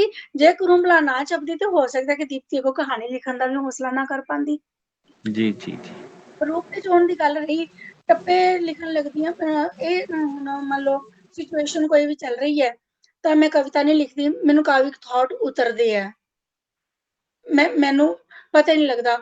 ਤਾਂ ਉਹ ਜਦੋਂ ਕਾਵਿਕ ਥਾਟ ਉਤਰਦੇ ਆ ਨਾ, ਮੈਂ ਕਦੀ ਕਾਗਜ਼ ਪੈਨ ਨਾਲ ਨਹੀਂ ਲਿਖੇ। ਮੇਰੇ ਹੱਥ ਵਿੱਚ ਮੰਨ ਲਓ ਮੋਬਾਈਲ ਹੁੰਦਾ ਨਾ, ਤੇ ਜੇ ਫੇਸਬੁੱਕ ਦੇ ਉੱਪਰ ਨਿਕਲਿਆ ਉੱਤੇ ਲਿਖਿਆ ਹੁੰਦਾ ਨਾ ਇੱਥੇ ਕੁਝ ਲਿਖੋ, ਤਾਂ ਮੈਂ ਉਹੀ ਉਹਨੂੰ ਖੋਲਦੀ ਆ, ਉੱਥੇ ਹੀ ਲਿਖ ਦਿੰਦੀ ਆ ਔਰ ਉਹਨੂੰ ਮੈਂ ਪੋਸਟ ਕਰ ਦਿੰਦੀ ਆ। ਤੇ ਮੈਂ ਤਾਂ ਹੀ ਲਿਖ ਦਿੰਦੀ ਆ, ਅੱਜ ਮਨੋਭਾਵ ਕੁਝ ਇੰਜ। ਉਹ ਮੈਨੂੰ ਲੱਗਦਾ ਮੇਰੇ ਮਨੋਭਾਵ ਹੈ ਜਿਹੜੇ ਮੇਰੇ ਉਹ ਕਾਵਿਕ ਰੂਪ ਵਿੱਚ ਉਤਰਦੇ ਹੈ। ਪਰ ਉਹ ਮਨੋਭਾਵ ਜਿਹੜੇ ਨੇ ਉਹ ਜਾਇਆ ਨਹੀਂ ਜਾਣਗੇ, ਇਹ ਵੀ ਨਹੀਂ ਮੈਂ ਕਦੀ ਸੋਚਿਆ ਸੀ। ਮੇਰਾ ਨਾਟਕ ਛਪਾਈ ਅਧੀਨ ਹੈ, ਸਪਤਰਿਸ਼ੀ ਪਬਲੀਕੇਸ਼ਨਸ ਵਾਲੇ ਛਾਪ ਰਹੇ ਹੈ ਠਰੀ ਰੁੱਤ ਦਾ ਸੇਕ। ਮੈਨੂੰ 2.5 ਸਾਲ ਪਹਿਲੇ ਉਹਨੂੰ ਨਾਟਕ ਨੂੰ ਲਿਖਣ ਚ ਮੈਨੂੰ 2017 ਤੋਂ ਲਿਖਣਾ ਸ਼ੁਰੂ ਕੀਤਾ ਸੀ। 2020 ਦਸੰਬਰ ਦੇ ਵਿੱਚ ਮੈਂ ਉਹਦੀ ਸਕ੍ਰਿਪਟ ਫਾਈਨਲ ਕਰਕੇ ਛਪਣ ਲਈ ਭੇਜੀ ਹੈ। ਦੇਖੋ ਉਹ ਜਿਹੜੇ ਜਿੰਨੇ ਕਾਵਿਕ ਥਾਟ ਉਤਰੇ ਸਾਰੇ ਰੋਮਾਂਟਿਕ ਸੀ। ਉਹ ਪਤਾ ਨਹੀਂ ਇੰਨਾ ਰੋਮਾਂਸ ਕਿੱਥੋਂ ਮੇਰੇ ਅੰਦਰ ਆ ਗਿਆ, ਮੈਨੂੰ ਆ ਵੀ ਸਮਝ ਨਹੀਂ ਆਈ। ਇੰਨਾ ਰੋਮਾਂਸ ਉਤਰਿਆ ਕਿ ਉਹ ਸਾਰੇ ਕਾਵਿਕ ਥਾਟ ਲਿਖਦੀ ਗਈ। ਪਰ ਇਹ ਨਹੀਂ ਪਤਾ ਸੀ ਕਿ ਆਉਣ ਵਾਲੇ ਟਾਈਮ ਦੇ ਵਿੱਚ ਮੇਰੀ ਇੱਕ ਨਾਟਕ ਜਿਹੜੀ ਪਾਤਰ ਹੈ ਉਹਦੇ ਮੂੰਹ ਤੋਂ ਉਹਨਾਂ ਨੇ ਆਪਣੀ ਸਪੇਸ ਲੈਣੀ ਹੈ। ਉਹ ਇੱਕ ਪੋਰਸ਼ਨ ਪੂਰਾ ਦਾ ਪੂਰਾ ਜਿਹੜਾ ਹੈ ਕਾਵ ਰੂਪ ਦੇ ਵਿੱਚ ਨਾਟਕ ਦਾ ਲਿਖਿਆ ਗਿਆ ਹੈ। ਉਹ ਜਿੰਨੀ ਵੀ ਕਵਿਤਾ ਸੀ ਉਹ ਸਾਰੇ ਦੇ ਸਾਰੇ ਕਾਵਿਕ ਡਾਇਲੋਗ ਮੇਰੇ ਉਸ ਨਾਟਕ ਦੇ ਵਿੱਚ ਮੈਂ ਸ਼ਾਮਿਲ ਕੀਤੇ। ਉਹ ਸਾਰੇ ਆਪਣੇ ਉਹਨਾਂ ਨੇ ਸਪੇਸ ਲੈ ਲਿਆ। ਤਾਂ ਮੈਨੂੰ ਲੱਗਦਾ ਕਿ ਕੋਈ ਵੀ ਜਿਹੜੀ ਰਚਨਾ ਸਾਡੇ ਅੰਦਰੋਂ ਨਿਕਲ ਰਹੀ ਹੈ, ਜੇ ਅਸੀਂ ਉਹਨੂੰ ਕਲਮਬੱਧ ਕਰ ਲਿਆ ਤਾਂ ਉਹਨੇ ਭਵਿੱਖ ਵਿੱਚ ਆ ਕੇ ਆਪਣਾ ਸਪੇਸ ਲੈਣਾ। ਅੱਜ ਨਹੀਂ ਅਸੀਂ ਨਿਰਧਾਰਿਤ ਕਰ ਸਕਦੇ। ਔਰ ਮੈਂ ਹੁਣ ਕਦੀ ਵੀ ਨਹੀਂ ਸੋਚਿਆ ਕਿ ਮੈਂ ਆਉਣ ਵਾਲੇ ਟਾਈਮ 'ਚ ਕਵਿਤਾ ਦੀ ਕਿਤਾਬ ਛਪਵਾਵਾਂਗੀ। ਟੱਪਿਆਂ ਦੀ ਕਿਤਾਬ ਆਏਗੀ, ਪਹਿਲੇ 2 ਐਡੀਸ਼ਨ ਆ ਚੁੱਕੇ ਹੋਏ ਆ, 1500 ਤੋਂ ਜ਼ਿਆਦਾ ਟੱਪੇ ਲਿਖੇ ਪਏ ਆ, ਵੱਖ-ਵੱਖ ਰੂਪ ਦੇ ਨੇ, ਉਹ ਲਿਖੇ ਪਏ ਆ, ਸਬਜੈਕਟ ਵਾਈਜ਼ ਨੇ, ਉਹ ਛਪਣਗੇ। ਨਾਟਕ ਦੇ ਜਦੋਂ ਮੈਨੂੰ ਪਾਤਰ ਆਉਂਦੇ, ਜਦੋਂ ਗੱਲ ਉਹ ਸੰਵਾਦ ਵਿੱਚ ਕਰਦੇ ਆ, ਤਾਂ ਆਪਣੇ ਆਪ ਮੈਨੂੰ ਲੱਗਦਾ ਕਿ ਨਹੀਂ, ਇਹ ਕਹਾਣੀ ਦਾ ਰੂਪ ਨਹੀਂ ਲੈ ਸਕਦੇ। ਇਹ ਗੱਲ ਮੈਂ ਕਹਾਣੀ ਵਿੱਚ ਨਹੀਂ ਕਹਿ ਸਕਦੀ, ਇਹ ਪਾਤਰ ਬਹੁਤ ਜ਼ਿਆਦਾ ਬੋਲ ਰਹੇ ਹੈ। ਤਾਂ ਹੁੰਦਾ ਕਿ ਨਹੀਂ, ਇਹ ਨਾਟਕ ਲਈ ਜ਼ਿਆਦਾ ਬੈਟਰ ਹੈ। ਹੁਣ ਠਰੀ ਰੁੱਤ ਦਾ ਸੇਕ ਜਿਹੜਾ ਸੀ ਨਾਟਕ ਮੈਂ ਲਿਖਿਆ, ਮੇਰੇ ਕਿਉਂਕਿ ਉਹ ਮੈਂ ਜਿਹੜਾ senior citizen act 2007 amended act ਆਇਆ ਜਿਹੜਾ, ਮੈਂ ਉਹਨੂੰ ਆਧਾਰ ਬਣਾ ਕੇ ਲਿਖਿਆ ਉਹ ਨਾਟਕ ਕਿ ਬਜ਼ੁਰਗਾਂ ਦੇ ਕੀ ਅਧਿਕਾਰ ਹੈ, ਉਹਨਾਂ ਨੂੰ ਕਿਵੇਂ ਉਹ ਲੈ ਸਕਦੇ ਆ, ਕਿਸ ਤਰੀਕੇ ਨਾਲ ਉਹਨਾਂ ਨੂੰ ਕੋਡ ਕੀਤਾ। ਮੇਰੇ ਮਨ 'ਚ ਆਇਆ ਕਿ ਕਿਉਂ ਨਾ ਮੈਂ ਇਹਨੂੰ ਨਾਟਕ ਨੂੰ ਛਪਵਾਉਣ ਤੋਂ ਪਹਿਲਾਂ ਮੈਂ ਨਾਵਲ ਲਿਖ ਦਿਆਂ। ਫਿਰ ਮੈਂ ਕਿਹਾ ਮੈਂ ਲਾਲਚੀ ਹੋ ਰਹੀ ਹਾਂ, ਤੇ ਲਾਲਚ ਬੁਰੀ ਬਲਾ ਹੁੰਦੀ ਹੈ, ਤੇ ਲਾਲਚ ਕੁੱਤੇ ਦੇ ਮੂੰਹ ਦੀ ਹੱਡੀ ਜਿਹੜੀ ਹੈ ਉਹ ਵੀ ਡਿੱਗ ਪੈਂਦੀ ਹੁੰਦੀ ਹੈ, ਆਪਦੀ ਵੀ ਨਹੀਂ ਰਹਿੰਦੀ ਤੇ ਗਵਾ ਲੈਂਦਾ। ਸੋ ਮੈਂ ਲਾਲਚ ਨੂੰ ਤਿਆਗ ਕੇ ਮੈਂ ਨਾਟਕ ਜਿਹੜਾ ਸੀ ਛਪਣ ਭੇਜ ਦਿੱਤਾ। ਔਰ ਸੋਚਿਆ ਕਿ ਨੋਵਲ ਨਹੀਂ ਲਿਖਣਾ ਆਪਾਂ, ਜੇ ਨੋਵਲ ਦੀ ਕਦੀ ਕੋਈ ਸਕ੍ਰਿਪਟ ਇਸ ਤਰੀਕੇ ਨਾਲ ਹੱਥ ਵਿੱਚ ਆਏਗੀ ਤੇ ਜ਼ਰੂਰ ਲਿਖਾਂਗੇ। ਉਹ ਨਾਟਕ ਹੀ ਆਪਣੇ ਆਪ ਵਿੱਚ ਮੁਕੰਮਲ ਸੀ, ਉਹਨੇ ਆਪਣੀ ਜਗ੍ਹਾ ਲੈ ਲਈ ਤੇ ਉਹ ਛਪਣ ਨੂੰ ਚਲਾ ਗਿਆ ਹੋਇਆ। ਤੇ ਫਿਰ ਐਵੇਂ ਆਈ ਗੱਲ ਕਹਾਣੀਆਂ ਦੀ। ਤੁਸੀਂ ਮੇਰੀਆਂ ਕਹਾਣੀਆਂ ਜਿਹੜੇ ਪੜ੍ਹਦੇ ਹੋ ਹਨਾ, ਤਾਂ ਉਹਨਾਂ ਜੇ ਦੇਖੋ ਹੁਣ ਬੱਸ ਦੀ ਇੱਕ ਸਵਾਰੀ ਦੇ ਉੱਪਰ, ਜੇ ਕਹਾਣੀ ਦੇ ਕੋਈ ਵੀ ਰੂਪ ਹੈ ਨਾ ਜਿਹੜਾ ਸਾਹਿਤ ਦਾ, ਜੇ ਕਹਾਣੀ ਦੇ ਵਿੱਚ ਸੰਗੀਤਕ ਲੈ ਨਹੀਂ ਹੈ ਤਾਂ ਪਾਠਕ ਬੋਰ ਹੋ ਜਾਏਗਾ, ਉਹਨੂੰ ਪੜ੍ਹ ਨਹੀਂ ਪਾਏਗਾ। ਉਹਦੇ ਵਿੱਚ ਵੀ ਥੋੜਾ ਬਹੁਤ ਤੁਹਾਨੂੰ ਜਿਹੜਾ ਨਾ ਉਹ ਤੜਕਾ, ਕੋਈ ਨਾ ਕੋਈ ਪਾਤਰ ਦੇ ਮੂੰਹ 'ਚ ਗੱਲ ਇਹੋ ਜਿਹੀ ਕਰਨੀ ਪਏਗੀ, ਨਹੀਂ ਤਾਂ ਉਹ ਵਾਰਤਕ ਭਾਰੀ ਪੈ ਜਾਏਗੀ ਉਹਦੇ ਉੱਪਰ, ਔਰ ਕਹਾਣੀ ਜਿਹੜੀ ਹੈ ਨਾ ਉਹ ਕਾਊ ਔਰ ਉਬਾਊ ਹੋ ਜਾਏਗੀ, ਉਹਨੂੰ ਪੜ੍ਹ ਨਹੀਂ ਪਾਏਗਾ ਪਾਠਕ, ਹਨਾ। ਸਾਡੀ ਨਾਨੀ ਦਾਦੀ ਸਾਨੂੰ ਕਹਾਣੀਆਂ ਸੁਣਾਉਂਦੀ ਸੀ, ਆਪਾਂ ਹੁੰਗਾਰਾ ਭਰੀ ਜਾਂਦੇ ਸੀ। ਜੇ ਤਾਂ ਕਹਾਣੀ ਦੇ ਨਾਲ ਪਾਠਕ ਦਾ ਹੁੰਗਾਰਾ ਚੱਲ ਰਿਹਾ ਹੈ, ਕਹਾਣੀ ਮੁਕੰਮਲ ਹੈ, ਕਾਮਯਾਬ ਹੈ। ਜੇ ਹੁੰਗਾਰਾ ਟੁੱਟ ਗਿਆ ਤਾਂ ਗੱਲ ਖਤਮ ਹੋ ਗਈ। ਗੱਲ ਆ ਗਈ ਸੰਵਾਦ ਦੀ। ਜੇਕਰ ਨਾਟਕ ਦੇ ਸੰਵਾਦ ਚੱਲ ਰਹੇ ਨੇ, ਜਿਹੜਾ ਸਰੋਤਾ ਹੈ ਇੱਕ ਟੱਕ ਬੈਠਾ ਹੈ, ਬੈਠਦੇ ਬੈਠਦੇ ਕਦੀ ਉਹਦੇ ਹੰਝੂ ਡਿੱਗ ਰਹੇ ਨੇ, ਕਦੀ ਉਹ ਹੱਸ ਰਿਹਾ ਹੈ, ਕਦੀ ਉਹ ਤਾੜੀਆਂ ਮਾਰਨ ਲੱਗ ਪਿਆ। ਜੇ ਨਾਟਕ ਤਾੜੀ ਨਹੀਂ ਲੈਂਦਾ, ਤੁਹਾਡਾ ਨਾਟਕ ਫੇਲ ਹੈ। ਸੋ ਮੈਨੂੰ ਇਹ ਥੋੜਾ ਜਿਹਾ ਇਸ ਤਰੀਕੇ ਨਾਲ ਜਦੋਂ ਆਭਾਸ ਹੁੰਦਾ ਕਿ ਨਹੀਂ, ਇਹਨੂੰ ਮੈਂ ਇਹਦੇ ਤੇ ਅਤਿਆਚਾਰ ਨਾ ਕਰਾਂ, ਇਹ ਜਿਹੜੇ ਸੰਵਾਦ ਨੇ ਇਹ ਨਾਟਕ ਵਿੱਚ ਹੀ ਆਪਣਾ ਪ੍ਰੋਪਰ ਸਪੇਸ ਲੈਣਗੇ ਤੇ ਮੈਨੂੰ ਨਾਟਕ ਵਿੱਚ ਹੀ ਲੈ ਕੇ ਜਾਂਦੀ ਆ। ਬਾਸ ਦੀ ਇੱਕ ਸਵਾਰੀ ਦੇ ਜਿਹੜੇ ਸੀ ਉਹ ਆਰਟੀਕਲ ਪਹਿਲੇ ਛਪੇ, ਨਵਾਂ ਜ਼ਮਾਨਾ ਨੇ ਮੈਨੂੰ ਦੀਪਤੀ ਬਣਾਇਆ। ਟੂ ਬੀ ਵੈਰੀ ਫਰੈਂਕ, ਨਵਾਂ ਜ਼ਮਾਨਾ ਮੈਨੂੰ ਪੇਕਾ ਲੱਗਦਾ ਹਮੇਸ਼ਾ ਤੋਂ, ਪਤਾ ਨਹੀਂ ਕਿਉਂ, ਪਰ ਐਵੇਂ ਲੱਗਦਾ ਮੈਂ ਨਵਾਂ ਜ਼ਮਾਨਾ ਲਈ ਵੀ ਬੜਾ ਕੰਮ ਕੀਤਾ। ਅਖਬਾਰਾਂ ਮੇਰੀ ਰੂਹ 'ਚ ਵਸਦੀਆਂ। ਤੇ ਹੌਲੀ ਹੌਲੀ ਜਸਵੀਰ ਰਾਣਾ ਜੀ ਨੇ ਸਮਝਾਇਆ, ਬਲਜਿੰਦਰ ਨਸਰਾਲੀ ਹਰਾਂ ਨੇ ਸਮਝਾਇਆ। ਮੈਂ ਲੋਕੀ ਕਹਿੰਦੇ ਆ ਨਾ ਤੇਰੇ ਇੰਨੇ ਕੁ ਗੁਰੂ ਹੈ, ਮੈਂ ਕਹਿੰਦੀ ਆ ਮੇਰੀ ਮਾਂ ਕਹਿੰਦੀ ਹੁੰਦੀ ਸੀ ਕਿ ਗਲੀ ਦੇ ਕੱਖ ਵੀ ਸਾਡੇ ਗੁਰੂ ਨੇ। ਪਤਾ ਨਹੀਂ ਹੁੰਦਾ ਕਿਹਦੇ ਕੋਲੋਂ ਅਸੀਂ ਕੀ ਸਿੱਖ ਰਹੇ ਹਾਂ, ਗਲੀ ਦੇ ਕੱਖਾਂ ਦੀ ਵੀ ਲੋੜ ਪੈਂਦੀ ਹੈ, ਜਿਹਦੇ ਕੋਲੋਂ ਸਿੱਖ ਲਓ ਉਹੀ ਸਾਡਾ ਗੁਰੂ ਹੈ। ਤਾਂ ਜਿਨ੍ਹਾਂ ਕੋਲ ਵੀ ਸਿੱਖਿਆ ਆਪਾਂ ਤਾਂ ਉਹਨਾਂ ਨੂੰ ਨਤਮਸਤਕ ਹਾਂ। ਸੋ ਇੱਕ ਵਾਰੀ ਬਲਜਿੰਦਰ ਨਸਰਾਲੀ ਸਰ ਘਰ ਆਏ ਇੱਥੇ, ਉਦੋਂ ਮੈਂ ਟੱਪਿਆਂ ਦੇ ਉੱਪਰ ਕੰਮ ਕਰ ਰਹੀ ਸੀ ਤੇ ਮੈਨੂੰ ਕਹਿੰਦੇ ਦੀਪਤੀ ਕਹਾਣੀ ਤੁਸੀਂ ਠੀਕ ਲਿਖ ਲੈਂਦੇ ਹੋ, ਕਹਾਣੀ ਵੱਲ ਧਿਆਨ ਦਿਓ ਤੁਸੀਂ ਆਪਣੇ, ਹਨਾ। ਤੇ ਇਹ ਤਾਂ ਚਲੋ ਛੋਟੀਆਂ ਮੋਟੀਆਂ ਚੀਜ਼ਾਂ ਹੁੰਦੀਆਂ, ਲਿਖਦੇ ਰਿਹਾ ਕਰੋ। ਐਵੇਂ ਹੀ ਨਵਾਂ ਜ਼ਮਾਨਾ ਦੇ ਵਿੱਚ ਆਪਣੇ ਸੰਪਾਦਕ ਸਰ ਦਾ ਨਾਮ ਦਿਮਾਗ 'ਚ ਯਾਦ ਆ ਜਾਏਗਾ ਉਹਨੇ, ਅੱਖਾਂ ਅੱਗੇ ਪਰਵਾਨਾ ਜੀ। ਪਰਵਾਨਾ ਜੀ, ਸੌਰੀ, ਹਾਂ। ਤੇ ਪਰਵਾਨਾ ਜੀ ਨੇ ਜਦੋਂ ਬੱਸ ਦੀ ਇੱਕ ਸਵਾਰੀ ਮੈਂ ਲਿਖਿਆ, ਉਹਨਾਂ ਨੂੰ ਛਪਣ ਲਈ ਭੇਜ ਦਿੱਤਾ, ਮੇਲ ਕਰ ਦਿੱਤਾ। ਪਹਿਲੀ ਵਾਰੀ ਫੋਨ ਆਇਆ ਪਰਵਾਨਾ ਜੀ ਦਾ, ਦੀਪਤੀ। ਮੈਂ ਕਿਹਾ ਹਾਂਜੀ ਸਰ। ਪਤਾ ਨਹੀਂ ਕਿਉਂ ਉਹਨਾਂ ਕੋਲ ਮੈਨੂੰ ਅੱਜ ਵੀ ਡਰ ਲੱਗਦਾ ਹੈ, ਇੱਕ ਰਿਸਪੈਕਟਿਵ ਡਰ ਹੁੰਦਾ ਨਾ ਸਾਡੇ ਅੰਦਰ, ਜਿਵੇਂ ਸਾਡੇ ਫਾਦਰ ਨੇ ਸਾਨੂੰ ਥੱਪੜ ਨਹੀਂ ਮਾਰਨਾ ਹੁੰਦਾ, ਪਰ ਸਾਨੂੰ ਪਤਾ ਹੁੰਦਾ ਕਿ ਇਸ ਗੱਲ ਤੋਂ ਸਾਨੂੰ ਡਾਂਟ ਪੈ ਸਕਦੀ ਹੈ। ਤਾਂ ਐਵੇਂ ਦਾ ਆਵਾਜ਼ ਮੈਨੂੰ ਪਰਵਾਨਾ ਜੀ ਲਈ ਆਉਂਦਾ। ਫੋਨ ਆਇਆ, ਹੈਲੋ ਦੀਪਤੀ। ਮੈਂ ਕਿਹਾ ਹਾਂਜੀ ਸਰ। ਲਾਲ ਸਲਾਮ। ਇਹ ਕੀ ਲਿਖ ਦਿੱਤਾ ਹੈ? ਮੈਂ ਕਿਹਾ ਸਰ ਹਾਂਜੀ। ਉਹ ਕਮਾਲ ਕਰ ਦਿੱਤੀ ਹੈ। ਮੈਂ ਕਿਹਾ ਅੱਛਾ ਸਰ, ਕਮਾਲ ਕਰ ਦਿੱਤੀ ਹੈ, ਕੀ ਕਮਾਲ ਕੀਤੀ ਹੈ? ਮੈਂ ਤਾਂ ਸੋਚ ਵੀ ਨਹੀਂ ਸਕਦਾ ਸੀ ਵੀ ਇਸ ਤਰੀਕੇ ਨਾਲ ਵੀ ਲਿਖਿਆ ਜਾ ਸਕਦਾ ਹੁੰਦਾ। ਮੈਂ ਤੇਰਾ ਇਹ ਜਿਹੜਾ ਨਾ ਪੁੱਲ ਆਊਟ ਲਗਾ ਰਿਹਾ ਬੱਸ ਦੀ ਇੱਕ ਸਵਾਰੀ ਦੇ, ਪਰ ਹਾਂ ਮੈਂ ਥੋੜੀ ਜੀ ਤੇਰੇ ਕੋਲੋਂ ਇਹ ਪਰਮਿਸ਼ਨ ਲਵਾਂਗਾ ਕਿ ਮੈਂ ਥੋੜਾ ਬਹੁਤ ਇਹਦੇ 'ਚ ਫੇਰ ਬਦਲ ਕਰਾਂਗਾ। ਮੈਂ ਕਿਹਾ ਸਰ ਤੁਸੀਂ ਮੈਨੂੰ ਜਗ੍ਹਾ ਦੇ ਰਹੇ ਹੋ, ਇਸ ਤੋਂ ਵੱਡੀ ਹੋਰ ਕੀ ਚੀਜ਼ ਚਾਹੀਦੀ ਹੈ ਮੈਨੂੰ। ਕਦੀ ਨਹੀਂ ਸੋਚਿਆ ਸੀ ਕਿ ਬੱਸ ਦੀ ਇੱਕ ਸਵਾਰੀ ਦੇ ਜਿਹੜੇ ਮੈਂ ਆਰਟੀਕਲ ਲਿਖ ਰਹੀ ਸੀ, ਦਿੱਲੀ ਦੀਆਂ ਸੜਕਾਂ ਤੇ ਜਾ ਰਹੀ ਹਾਂ, ਤ੍ਰਿਵੇਂਦਰਮ ਦੀਆਂ ਸੜਕਾਂ ਤੇ ਘੁੰਮ ਰਹੀ ਹਾਂ, ਮੈਂ ਉੱਥੋਂ ਦੀਆਂ ਬੱਸਾਂ ਦਾ ਅੰਦਰੂਨੀ ਦ੍ਰਿਸ਼ ਦੇਖ ਰਹੀ ਹਾਂ। ਇੱਥੋਂ ਮੈਂ ਮੋਗਾ ਜੌਬ ਲਈ ਜਾਂਦੀ ਹਾਂ, ਜਲਾਲਾਬਾਦ, ਫਾਜ਼ਿਲਕਾ ਮੇਰੇ ਨੇਟਿਵ ਪਲੇਸਿਸ ਨੇ, ਮੈਂ ਉੱਥੇ ਜਾਂਦੀ ਹਾਂ। ਤੇ ਮੈਨੂੰ ਨਹੀਂ ਪਤਾ ਸੀ ਕਿ ਇਸ ਤਰੀਕੇ ਨਾਲ ਉਹ ਪਹਿਰਾਵਾ ਬਦਲਣਗੇ ਮੇਰੇ ਪਾਠਕ, ਇਸ ਤਰੀਕੇ ਨਾਲ ਉਹਨਾਂ ਦੀ ਭਾਸ਼ਾ ਬਦਲੇਗੀ, ਇਸ ਤਰੀਕੇ ਦੇ ਨਾਲ ਜਿਹੜੇ ਦਰਖਤ ਨੇ ਉਹ ਬਦਲਦੇ ਚਲੇ ਜਾਣਗੇ, ਵਨਸਪਤੀ ਆਪਣਾ ਸਪੇਸ ਲੈਂਦੀ ਜਾਏਗੀ। ਹਰ ਚੀਜ਼ ਆਪਣੀ ਜਗ੍ਹਾ ਆਪਣੇ ਆਪ ਲੈਂਦੀ ਹੈ, ਸਿਰਫ ਜਿਹੜਾ ਰਾਈਟਰ ਹੈ ਉਹ ਇੱਕ ਜ਼ਰੀਆ ਬਣਦਾ। ਲੇਕਿਨ ਜ਼ਰੀਆ ਜਦੋਂ ਤੁਸੀਂ ਬਣੇ ਹੋ ਤਾਂ ਜ਼ਿੰਮੇਦਾਰ ਜ਼ਰੀਆ ਬਣਨਾ ਚਾਹੀਦਾ। ਇਹਦੇ ਵਿੱਚ ਕੁਤਾਹੀ ਨਹੀਂ ਕਰਨੀ ਚਾਹੀਦੀ। ਤੇ ਬਸ ਉਹ ਥੋੜਾ ਜਿਹਾ ਮੈਂ ਇੱਕ ਵਾਰ ਜਦੋਂ ਲਿਖ ਲੈਂਦੀ ਹਾਂ, ਫਿਰ ਉਹਨੂੰ ਬਾਰ-ਬਾਰ ਕੋਸ਼ਿਸ਼ ਕਰਦੀ ਹਾਂ ਕਿ ਕਿਤੇ ਕੁਤਾਹੀ ਨਾ ਰਹਿ ਜਾਵੇ। ਐਡੀਟਿੰਗ ਦੇ ਉੱਪਰ ਐਡੀਟਿੰਗ ਜ਼ਰੂਰ ਕਰਦੀ ਹਾਂ। ਉਹ ਇੱਕ ਪੱਤਰਕਾਰੀ ਵਾਲਾ ਵੀ ਥੋੜਾ ਜਿਹਾ ਅੰਦਰੋਂ ਪਿਆ ਹੋਇਆ ਨਾ, ਕਿਉਂਕਿ ਡੈਸਕ ਇੰਚਾਰਜ ਵੀ ਕੰਮ ਕੀਤਾ ਤਾਂ ਸਾਨੂੰ ਆਦਤ ਸੀ ਐਡਿਟ ਕਰਨਾ, ਵੀ ਇੱਧਰ ਵੀ ਕੱਟ ਦੋ ਤੇ ਉੱਧਰ ਵੀ ਕੱਟ ਦੋ, ਇਹ ਵੀ ਕੱਟ ਦੋ, ਲੇਕਿਨ ਕੰਮ ਦੀ ਗੱਲ ਨਹੀਂ ਜਾਣੀ ਚਾਹੀਦੀ। ਇਹ ਥੋੜਾ ਜਿਹਾ ਬਸ ਮੈਂ ਧਿਆਨ ਜ਼ਰੂਰ ਦਿੰਦੀ ਹਾਂ। ਜੀ, ਸਾਡੇ ਕੋਲ ਮੈਡਮ ਕਈ ਸਵਾਲ ਆ ਰਹੇ ਆ ਲਗਾਤਾਰ। ਜੀ ਜੀ ਮੈਂ ਪਹਿਲਾਂ ਚਾਹੂੰਗਾ ਡਾਕਟਰ ਹਰਿੰਦਰ ਜੀ ਆਪਣਾ ਸਵਾਲ ਰੱਖਣਾ। ਬਾਅਦ ਦੇ ਵਿੱਚ ਮੈਡਮ ਸੁਖਨ ਦਾ ਵੀ ਸਵਾਲ ਆਇਆ ਸੀਗਾ, ਡਾਕਟਰ ਸੁਖਵੀਰ ਕੌਰ ਦਾ। ਪਹਿਲਾਂ ਜੀ ਡਾਕਟਰ ਹਰਿੰਦਰ ਜੀ। ਹਾਂਜੀ। ਹਾਂਜੀ, ਮੇਰਾ ਸਵਾਲ ਇਹ ਹੈ ਕਿ ਜਿਵੇਂ ਆਪਣੇ ਮੈਡਮ ਬੱਚੇ ਹੁੰਦੇ ਆ ਨਾ, ਉਹ ਆਪਣੇ ਵਿਰਸੇ ਦੇ ਵਾਰਿਸ ਹੁੰਦੇ ਹੈਗੇ। ਆਪਣੇ ਬੱਚੇ ਆਪਣੇ ਉਸ ਵਿਰਸੇ ਦੇ ਵਾਰਿਸ ਹੁੰਦੇ, ਜਿਵੇਂ ਆਪਣੀ ਕੋਈ ਪ੍ਰਾਪਰਟੀ ਹੈ, ਆਪਣੀ ਜ਼ਮੀਨ ਆ ਨਾ, ਇੱਕ ਆਪਣਾ ਸਾਹਿਤਕ ਵਿਰਸਾ ਹੁੰਦਾ, ਕੋਈ ਬਿਲਕੁਲ। ਲੇਖਕ ਦਾ ਜਾਂ ਹਾਂ, ਕੋਈ ਉਹ ਬੰਦਾ ਜਥੇਬੰਦੀ 'ਚ ਕੰਮ ਕਰਦਾ, ਕੋਈ ਕਾਮਰੇਡ ਆ, ਉਹਦਾ ਇੱਕ ਸਾਹਿਤਕ ਵਿਰਸਾ, ਵਿਚਾਰਧਾਰਕ ਵਿਰਸਾ। ਜੀ। ਬਹੁਤ ਘੱਟ ਏਦਾਂ ਦੇਖਣ ਨੂੰ ਮਿਲਦਾ ਕਿ ਸਾਡੇ ਉਹਨਾਂ ਵਿਅਕਤੀਆਂ ਦੇ ਬੱਚੇ ਜਿਹੜੇ ਉਸ ਵਿਚਾਰਧਾਰਾ ਦੇ ਵਿਰਸੇ ਦੇ ਵਾਰਿਸ ਬਣਦੇ ਆ, ਸਾਹਿਤਕ ਵਾਰਿਸ ਹੂੰ, ਬਣਦੇ ਆ। ਮੈਂ ਬਹੁਤ ਸਾਰੇ ਲੇਖਕ ਏਦਾਂ ਦੇ ਦੇਖੇ ਆ ਜਿਨ੍ਹਾਂ ਦੇ ਬੱਚਿਆਂ ਨੂੰ ਇਹ ਨਹੀਂ ਪਤਾ ਹੁੰਦਾ ਕਿ ਸਾਡੇ ਫਾਦਰ ਸਾਹਿਬ, ਸਾਡੇ ਮਦਰ ਜਾਂ ਕੀ ਲਿਖਦੇ ਰਹੇ ਆ ਨਾ। ਮੈਂ ਬਿਲਕੁਲ ਜੀ। ਤੁਹਾਡੇ ਤੋਂ ਇਹ ਪੁੱਛਣਾ ਚਾਹੁੰਦਾ ਕਿ ਤੁਸੀਂ ਆਪਣੇ ਆਪ ਨੂੰ ਕਿੱਥੇ ਕੁ ਰੱਖ ਕੇ ਦੇਖਦੇ ਹੋ, ਜਾਂ ਤੁਸੀਂ ਆਪਣੇ ਬੱਚਿਆਂ ਤੋਂ, ਆਪਣੇ ਪਰਿਵਾਰ ਤੋਂ ਕਿਸ ਤਰ੍ਹਾਂ ਦੀ ਆਸ ਰੱਖਦੇ ਹੋ? ਤੁਹਾਡੇ ਵਿਰਸੇ ਦਾ, ਸਾਹਿਤਕ ਵਿਰਸੇ ਦਾ ਮੈਂ ਕਹਾਂਗਾ, ਦੂਸਰੇ ਵਿਰਸੇ ਦਾ ਨਹੀਂ, ਉਹਦਾ ਵਾਰਿਸ ਕੌਣ ਹੋਵੇਗਾ, ਜਾਂ ਤੁਸੀਂ ਕੀ ਦੇਖਣਾ ਚਾਹੁੰਦੇ? ਮੈਨੂੰ ਇਹ ਸਵਾਲ ਬੜਾ ਚੰਗਾ ਲੱਗਦਾ ਪੁੱਛਣਾ। ਗੱਲ ਹੈ ਨਾ, ਇੰਟਰਸਟਿੰਗ ਜੀ ਗੱਲ ਹੈ, ਕਿਉਂਕਿ ਮੇਰੇ ਨਾ ਫਾਦਰ ਸਾਹਿਬ ਡਾਇਰੀ ਲਿਖਦੇ ਹੁੰਦੇ ਸੀ। ਉਹਨਾਂ ਦੀ ਲਿਖੀ ਹੋਈ ਡਾਇਰੀ ਮੈਂ ਅੱਜ ਵੀ ਸੰਭਾਲ ਕੇ ਰੱਖੀ ਹੋਈ, ਸੀਨੇ ਨਾਲ ਲਾ ਕੇ, ਹੈ ਨਾ। ਤਾਂ ਮੈਨੂੰ ਲੱਗਦਾ ਮੈਨੂੰ ਜਿਹੜੀ ਗੁੜਤੀ ਸੀ ਸ਼ਬਦਾਂ ਦੀ, ਮੈਨੂੰ ਮੇਰੇ ਫਾਦਰ ਕੋਲੋਂ ਮਿਲੀ ਹੈ। ਤੇ ਅੱਗੇ ਜਿਹੜੀ ਇਹ ਧਰੋਹਰ ਹੈ ਨਾ, ਮੇਰੇ ਬੇਟੇ ਦੇ ਅੰਦਰ ਬੜਾ ਜ਼ਬਰਦਸਤ ਅੰਸ਼ ਹੈ। ਮੈਂ ਉਹਨੂੰ ਕਹਿੰਦੀ ਵੀ ਰਹਿੰਦੀ, ਮੈਂ ਕਹਿੰਦੀ ਅਰਜੁਨ, ਤੂੰ ਕਹਿੰਦਾ ਮੰਮਾ ਮੇਰੇ ਸੇ ਨਾ ਆਪ ਥॉट ले लिया करो। ਘਰ 'ਚ ਹਿੰਦੀ ਬੋਲਦੇ ਥੋੜੇ ਜਿਹੇ, ਸੌਰੀ, ਹੈ ਨਾ, ਤਾਂ ਉਵੇਂ ਫਲੋਜ਼ 'ਚ ਗੱਲ ਹੋ ਜਾਂਦੀ ਹੈ। ਕਹਿੰਦਾ ਮੰਮਾ ਤੁਸੀਂ ਮੇਰੇ ਕੋਲ ਥॉट ਲੈ ਲਿਆ ਕਰੋ। ਤੇ ਉਹ ਰਾਈਫਲ ਸ਼ੂਟਰ ਹੈ।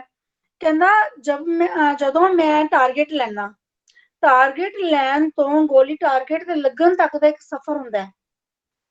ਐਵੇਂ ਹੀ ਕਹਾਣੀ ਦਾ ਵਿਚਾਰ ਉਤਰਨ ਤੋਂ ਲੈ ਕੇ ਲਿਖੇ ਜਾਣ ਤੱਕ ਦਾ ਇੱਕ ਸਫ਼ਰ ਹੁੰਦਾ ਹੈ। ਤੇ ਉਹ ਕਿੰਨੀ ਵੱਡੀ ਗੱਲ ਇੱਕ ਬੱਚਾ ਮੈਨੂੰ ਕਹਿ ਰਿਹਾ। ਜੇ ਤੁਸੀਂ ਉਹ ਸਫ਼ਰ ਨੂੰ ਪ੍ਰੋਪਰ ਤੈਅ ਨਹੀਂ ਕੀਤਾ, ਤੁਹਾਡਾ ਸ਼ਾਟ 10.9 ਨਹੀਂ ਲੱਗ ਸਕਦਾ, ਕਿਉਂਕਿ ਹਮੇਸ਼ਾ ਅਸੀਂ ਜਦੋਂ ਟਾਰਗੇਟ ਲੈਨੇ ਆ 10.9 ਦਾ ਹੀ ਲੱਗਨੇ ਆ, ਲੇਕਿਨ ਉਹ 10.9 ਲੱਗੇਗਾ ਤਾਂ ਨਹੀਂ ਨਾ। 10.9 ਤਾਂ ਰੇਅਰ ਕਦੀ ਲੱਗੇਗਾ।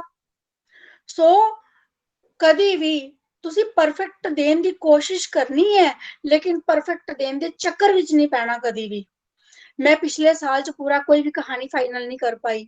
ਮੈਨੂੰ ਉਹ ਸੇਧ ਦੇ ਰਿਹਾ ਕਿ ਮੰਮਾ ਤੁਸੀਂ ਪਤਾ ਕਿਉਂ ਨਹੀਂ ਕੋਈ ਵੀ ਕਹਾਣੀ ਫਾਈਨਲ ਕਰ ਪਾਏ? ਤੁਸੀਂ ਪਰਫੈਕਸ਼ਨ 'ਚ ਪੈ ਗਏ ਹੋ। ਪਰਫੈਕਸ਼ਨ ਨੂੰ ਛੱਡ ਦਿਓ, ਜੋ ਫਲੋ ਵਿੱਚ ਲਿਖਦੇ ਹੋ ਨਾ ਉਹੀ ਲਿਖੋ, ਪਰਫੈਕਸ਼ਨ ਆਪਣੇ ਆਪ ਆਏਗੀ। ਮੇਰਾ ਬੇਟਾ 20 ਸਾਲ ਦਾ ਹੈ, ਮੈਂ 45 ਪਲੱਸ ਹਾਂ, ਮੈਂ ਉਹਦੇ ਕੋਲ ਸਿੱਖ ਰਹੀ ਹਾਂ ਗੱਲ। ਤਾਂ ਇਹ ਧਰੋਹਰ ਤਾਂ ਮੈਨੂੰ ਉਹਦੇ ਵਿੱਚ ਨਜ਼ਰ ਆ ਰਹੀ ਹੈ। ਲੇਕਿਨ ਮੇਰੀ ਛੋਟੀ ਗੁੜੀਆ 5 ਸਾਲ ਦੀ ਹੈ, ਉਹ ਬੜੀਆਂ ਅਜੀਬ ਗੱਲਾਂ ਕਰਦੀ ਹੈ। ਤੇ ਮੈਨੂੰ ਲੱਗਦਾ ਕਿ ਹਾਂ ਫਿਰ ਨਾ, ਵੈਸੇ ਤਾਂ ਮੈਂ ਕੁੰਡਲੀ ਕੰਡਲੀ ਨੂੰ ਮੰਨਦੀ ਨਹੀਂ, ਮੈਂ ਕਿਸੇ ਵੀ ਚੀਜ਼ ਨੂੰ ਨਹੀਂ ਮੰਨਦੀ। ਆਪਾਂ ਬਸ ਠੀਕ ਹੈ ਕਿ ਵਕਤ ਨੂੰ ਮੰਨਦੇ, ਇਸ ਪਲ ਨੂੰ ਜ਼ਿੰਦਗੀ ਹੈ, ਠੀਕ ਹੈ ਨਾ। ਤਾਂ ਉਹ ਜਦੋਂ ਗੱਲਾਂ ਕਰਦੀ ਹੈ ਤੇ ਮੈਨੂੰ ਲੱਗਦਾ ਕਿ ਹਾਂ, ਉਹਦੀ ਜਦੋਂ ਕੁੰਡਲੀ ਪੰਡਤ, ਆਪਾਂ ਜਦੋਂ ਬੱਚਾ ਹੁੰਦਾ ਤੇ ਇੱਕ ਵਾਰੀ ਉਹਨਾਂ ਨੇ ਵੇਖਣਾ ਗ੍ਰਹਿ ਨਕਸ਼ਤਰ ਵਗੈਰਾ ਸਾਰੇ, ਉਹਨੇ ਸਭ ਤੋਂ ਪਹਿਲਾਂ ਕਹੀ ਕਿ ਇਹ ਜਿਹੜੀ ਬੱਚੀ ਹੈ ਨਾ, ਸੰਗੀਤ एवं ਸਾਹਿਤ में सक्षम होगी। तो मेरे हस्बैंड की कह रहे, कहते लो जी साडे घर दूसरी दीप्ति पैदा हो गई है। मैं क्या परमात्मा करे तुहाडे जेहड़े ने ना, ये जरूर वचन पूरे हो जान, बाकी कोई होन ना होन। ਤਾਂ लगता है कि हाँ, बच्चों ਵਿੱਚ ਉਹ ਚਿੰਨ੍ਹ ਤਾਂ ਹੈ, पर बंदिश किसी ऊपर कोई नहीं है। सब ਨੂੰ अपनी जिंदगी अपने हिसाब ਨਾਲ जीण ਦਾ हक है। ਅਸੀਂ ਰਸਤਾ ਦਿਖਾਣਾ ਹੈ, ਮਾਰਗਦਰਸ਼ਨ ਕਰਨਾ ਹੈ, ਪਰ ਅਸੀਂ ਬੰਦਿਸ਼ਾਂ ਨਹੀਂ ਦੇਣੀਆਂ। ਅਸੀਂ ਉਹਨਾਂ ਨੂੰ ਖੰਭ ਦੇਣੇ ਹੈ, ਉਡਾਰੀਆਂ ਉਹਨਾਂ ਨੇ ਆਪਣੇ ਆਕਾਸ਼, ਆਪਣੇ ਹਿੱਸੇ ਦੇ ਆਪੇ ਉੱਡਣੇ ਹੈ। ਅਸੀਂ ਬੰਦਿਸ਼ਾਂ ਨਹੀਂ ਉਹਨਾਂ ਨੂੰ ਦੇਣਾ ਚਾਹੁੰਦੇ। ਜੀ ਬਹੁਤ ਵਧੀਆ ਤੇ ਬੜੀ ਖੂਬਸੂਰਤ ਗੱਲ ਕਹੀ ਹੈ ਮੈਡਮ। ਸ਼ੁਕਰੀਆ। ਅਗਲਾ ਹਾਂਜੀ, ਡਾਕਟਰ ਸੁਖਵੀਰ ਸੁਖਨ ਜੀ ਆਪਣਾ ਸਵਾਲ ਰੱਖਣ, ਤੇ ਆਪਣਾ ਕੈਮਰਾ ਦੋਸਤ ਜਰੂਰ ਔਨ ਕਰ ਲੈਣ ਜਦੋਂ ਸਵਾਲ ਕਰਦੇ ਆ। ਡਾਕਟਰ ਸੁਖਵੀਰ ਜੀ। शुक्रिया परवीर जी। ਡੀਪੀ ਬਬੂਟਾ ਜੀ, ਸਤਿ ਸ਼੍ਰੀ ਅਕਾਲ। ਸਤਿ ਸ਼੍ਰੀ ਅਕਾਲ ਜੀ ਮੈਮ, ਸਤਿ ਸ਼੍ਰੀ ਅਕਾਲ ਜੀ। ਜੀ ਮੈਡਮ, ਮੇਰਾ ਸਵਾਲ ਇਹ ਹੈਗਾ ਕਿ ਹਰੇਕ ਲੇਖਕ ਜਿਹੜਾ ਹੈਗਾ ਉਹ ਕੁਝ ਸ਼ਖਸੀਅਤਾਂ ਤੋਂ ਪ੍ਰਭਾਵਿਤ ਵੀ ਹੁੰਦਾ, ਕਿਸੇ ਦੇ ਪ੍ਰਭਾਵ ਕਬੂਲ ਕੇ ਅਸੀਂ ਜਿਹੜਾ ਹੈਗਾ ਕੁਝ ਸਿਰਜਦੇ ਹਾਂ। ਤਾਂ ਮੇਰਾ ਸਵਾਲ ਇਹ ਹੈਗਾ ਕਿ ਤੁਹਾਨੂੰ ਜਿਹੜਾ ਹੈਗਾ ਕਿਹੜੇ ਕਿਹੜੇ ਕਹਾਣੀਕਾਰਾਂ ਨੇ ਪ੍ਰਭਾਵਿਤ ਕੀਤਾ, ਔਰ ਸਮਕਾਲ ਦੇ ਵਿੱਚ ਕਿਹੜੇ ਕਹਾਣੀਕਾਰ ਜਿਹੜੇ ਹੈਗੇ ਆ ਤੁਹਾਨੂੰ ਸਮਰੱਥ ਲੱਗਦੇ ਆ, ਜਿਨ੍ਹਾਂ ਨੂੰ ਤੁਸੀਂ ਪੜ੍ਹਨਾ ਮਤਲਬ ਪਸੰਦ ਕਰਦੇ ਹੋ ਔਰ ਦੇਖਦੇ ਹੋ ਕਿ ਇਹ ਸਮਰੱਥ ਕਹਾਣੀਕਾਰ ਨੇ। ਪਰ ਉਸ ਤੋਂ ਪਹਿਲਾਂ ਇਹ ਕਿ ਤੁਸੀਂ ਕਿਹੜੇ ਕਬੂਲਿਆ? ਮੈਨੂੰ ਲੱਗਦਾ ਕਿ ਜਦੋਂ ਅਸੀਂ ਕਿਸੇ ਦੇ ਪ੍ਰਭਾਵ ਵਿੱਚ ਆ ਕੇ ਲਿਖਦੇ ਹਾਂ ਨਾ ਤੇ ਫਿਰ ਅਸੀਂ ਆਪਾ ਗਵਾ ਲੈਂਦੇ ਹਾਂ। ਸੋ ਮੈਨੂੰ ਲੱਗਦਾ ਕਿ ਮੈਂ ਹਮੇਸ਼ਾ ਦੀਪਤੀ ਹੀ ਰਵਾਂ। ਜਦੋਂ ਕਹਿੰਦੇ ਨਾ ਅਸੀਂ ਅਮਿਤਾਭ ਬੱਚਨ ਦੀ ਐਕਟਿੰਗ ਕਰਕੇ ਅਸੀਂ ਅਮਿਤਾਭ ਬੱਚਨ ਨਹੀਂ ਬਣ ਸਕਦੇ, ਉਵੇਂ ਜੇ ਅਸੀਂ ਅਮਿਤਾਭ ਬੱਚਨ ਦੀ ਕੋਸ਼ਿਸ਼ ਕਰਾਂਗੇ ਬਣਨ ਦੀ ਤੇ ਫਿਰ ਜੋ ਮੈਂ ਤਾਂ ਖਤਮ ਹੋ ਗਿਆ ਨਾ। ਸੋ ਮੈਂ ਕਿਸੇ ਤੋਂ ਵੀ ਮੈਂ ਪ੍ਰਭਾਵਿਤ ਨਹੀਂ ਹਾਂ ਕਿ ਮੈਂ ਵਿੱਚ ਜਸਵੀਰ ਰਾਣਾ ਕਿਆ ਕਮਾਲ ਦੀਆਂ ਕਹਾਣੀਆਂ ਲਿਖਦੇ ਹੈ ਤੇ ਮੈਂ ਜਸਵੀਰ ਰਾਣਾ ਬਣਾ। ਜਤਿੰਦਰ ਹਾਂਸ ਹਰ ਕਿਸੇ ਦੀ ਜ਼ੁਬਾਨ ਦੇ ਉੱਪਰ ਹੈ ਤੇ ਮੈਂ ਜਤਿੰਦਰ ਹਾਂਸ ਬਣਾ। ਨਹੀਂ, ਸਰਗੀ ਸਾਡੀ ਬਹੁਤ ਸਮਰੱਥ ਕਹਾਣੀਕਾਰ ਹੈ। ਗੁਰਮੀਤ ਪਨਾਗਰਾਂ ਦੀ ਕਹਾਣੀਆਂ ਦੀ ਸੱਚੀ ਮੁੱਚੀ ਮੈਂ ਮੁਰੀਦ ਹਾਂ। ਮੈਨੂੰ ਲੱਗਦਾ ਹੈ ਕਿ ਇੱਕ ਸક્ષਮ ਕਹਾਣੀ ਜੇ ਅਸੀਂ ਮੇਲ ਫੀਮੇਲ ਦੇ ਕਰੈਕਟਰਿਸਟਿਕਸ ਵਿੱਚੋਂ ਨਿਕਲ ਜਾਈਏ ਤਾਂ ਗੁਰਮੀਤ ਪਨਾਗਰਾਂ ਦੀ ਕਹਾਣੀ ਬਹੁਤ ਸੋਲਿਡ ਕਹਾਣੀ ਹੈ। ਗੁਰਮੀਤ ਪਨਾਗ ਸਾਡੀ ਸਮਰੱਥ ਕਹਾਣੀਕਾਰ ਨੇ। ਸੁਖਜੀਤ ਜੀ ਹਰਾਂ ਤੋਂ ਅਸੀਂ ਮੁਨਕਰ ਹੀ ਨਹੀਂ ਹੋ ਸਕਦੇ। ਜਸਪਾਲ ਮਾਨ ਕਿਹੜਾ ਮੈਂ ਕਿਹਦਾ ਨਾਮ ਲਊਂਗੀ, ਹੈ ਨਾ, ਪਾਰਸ਼ੈਲਿਟੀ ਹੋ ਜਾਏਗੀ। ਮੈਂ ਆਪਣੇ ਸਮਕਾਲੀਆਂ ਨੂੰ ਸਭ ਨੂੰ ਪੜ੍ਹਦੀ ਹਾਂ, ਕੇਸਰਾ ਰਾਮ ਹਰਾਂ ਨੂੰ ਪੜ੍ਹਦੀ ਹਾਂ, ਸਭ ਨੂੰ ਪੜ੍ਹਦੀ ਹਾਂ। ਜੇ ਨਹੀਂ ਪੜਾਂਗੀ ਤਾਂ ਮੈਨੂੰ ਲੱਗਦਾ ਮੈਨੂੰ ਲਿਖਣ ਦਾ ਵੀ ਹੱਕ ਨਹੀਂ ਹੈ। ਸਾਨੂੰ ਇਹ ਪਤਾ ਹੋਣਾ ਪੜ੍ਹਨਾ ਬੇहद ਜ਼ਰੂਰੀ ਹੈ ਨਾ ਮੈਡਮ, ਲਿਖਣ ਲਈ ਪੜ੍ਹਨਾ ਬੇहद ਜ਼ਰੂਰੀ ਹੈ ਜੀ, ਇਹ ਤਾਂ ਹੈ। ਤੇ ਸਾਨੂੰ ਕੋਈ ਹੱਕ ਨਹੀਂ ਕਿ ਅਸੀਂ ਆਪਣੇ ਆਪ ਨੂੰ ਪੜ੍ਹਾਉਣ ਵਾਸਤੇ ਦੂਸਰਿਆਂ ਦੇ ਵਾਸਤੇ ਅਸੀਂ ਧੜ ਲਿਖੀ ਜਾਈਏ, ਲੇਕਿਨ ਅਸੀਂ ਦੂਸਰਿਆਂ ਨੂੰ ਤਾਂ ਪੜ੍ਹੀਏ ਹੀ ਨਾ। ਅਸੀਂ ਪੜ੍ਹਦੇ ਹਾਂ ਤੇ ਫਿਰ ਹੀ ਸਾਨੂੰ ਪਤਾ ਲੱਗਦਾ ਹੈ ਕਿ ਸਾਡੇ ਸਮਕਾਲੀ ਕੀ ਕਰ ਰਹੇ ਹੈ। ਕਿਉਂਕਿ ਜੇ ਸਾਰੇ ਜਣੇ ਹੀ ਇੱਕੋ ਹੀ ਡਿਸ਼ ਬਣਾਈ ਜਾ ਰਹੀ ਹੈ ਨਾ, ਟੇਬਲ ਇੱਧਰ ਬੈਠੇ ਹੋਏ ਗੁਰਮੀਤ ਕੜਾਲ ਵਿੱਚ ਲਿਖ ਰਹੇ ਆ, ਉਧਰ ਬੈਠੇ ਉਹ ਲਿਖ ਰਹੇ ਆ, ਉਧਰ ਬੈਠੇ ਅਸੀਂ ਪੜ੍ਹਦੇ ਹੀ ਨਹੀਂ ਆ। ਵਿਸ਼ੇ ਇੱਕੋ ਹੋ ਸਕਦੀ ਹੈ, ਵਿਸ਼ਿਆਂ ਦੇ ਕਿਸੇ ਦੀ ਮਨੋਪਲੀ ਨਹੀਂ ਹੈ, ਲੇਕਿਨ ਜੇਕਰ ਤੁਹਾਡੇ ਕੋਲ ਉਹਦੇ ਵਿੱਚ ਸ਼ੈਲੀ ਹੀ ਨਹੀਂ ਹੈ, ਆਪਣੀ ਭਾਸ਼ਾ ਹੀ ਨਹੀਂ ਹੈ, ਆਪਣੀ ਇੱਕ ਰਿਪਰੈਜ਼ੈਂਟੇਸ਼ਨ ਹੀ ਨਹੀਂ ਹੈ ਤੇ ਫਿਰ ਤੁਸੀਂ ਤਾਂ ਨਹੀਂ ਨਾ ਹੋਏ। ਜੀ ਬਿਲਕੁਲ ਬਿਲਕੁਲ। ਤਾਂ ਮੈਨੂੰ ਲੱਗਦਾ ਹੈ ਕਿ ਮੇਰੇ ਕੋਲ ਇਹ ਜਿਹੜਾ ਪ੍ਰਭਾਵ ਹੈ ਉਹ ਮੇਰੇ ਕੋਲ ਆਪਣਾ ਹੀ ਹੈ ਔਰ ਮੈਂ ਸਭ ਨੂੰ ਪੜ੍ਹਨਾ ਚਾਹੁੰਦੀ ਹਾਂ, ਲੇਕਿਨ ਮੈਂ ਕਿਸੇ ਤੋਂ ਪ੍ਰਭਾਵਿਤ ਹੋ ਕੇ ਮੈਂ ਉਹਦੇ ਵਰਗਾ ਨਹੀਂ ਬਣਨਾ ਚਾਹੁੰਦੀ। ਮੈਂ ਹੀ ਰਹਿਣਾ ਚਾਹੁੰਦੀ ਹਾਂ ਤਾਂ ਕਿ ਪਤਾ ਹੋਵੇ।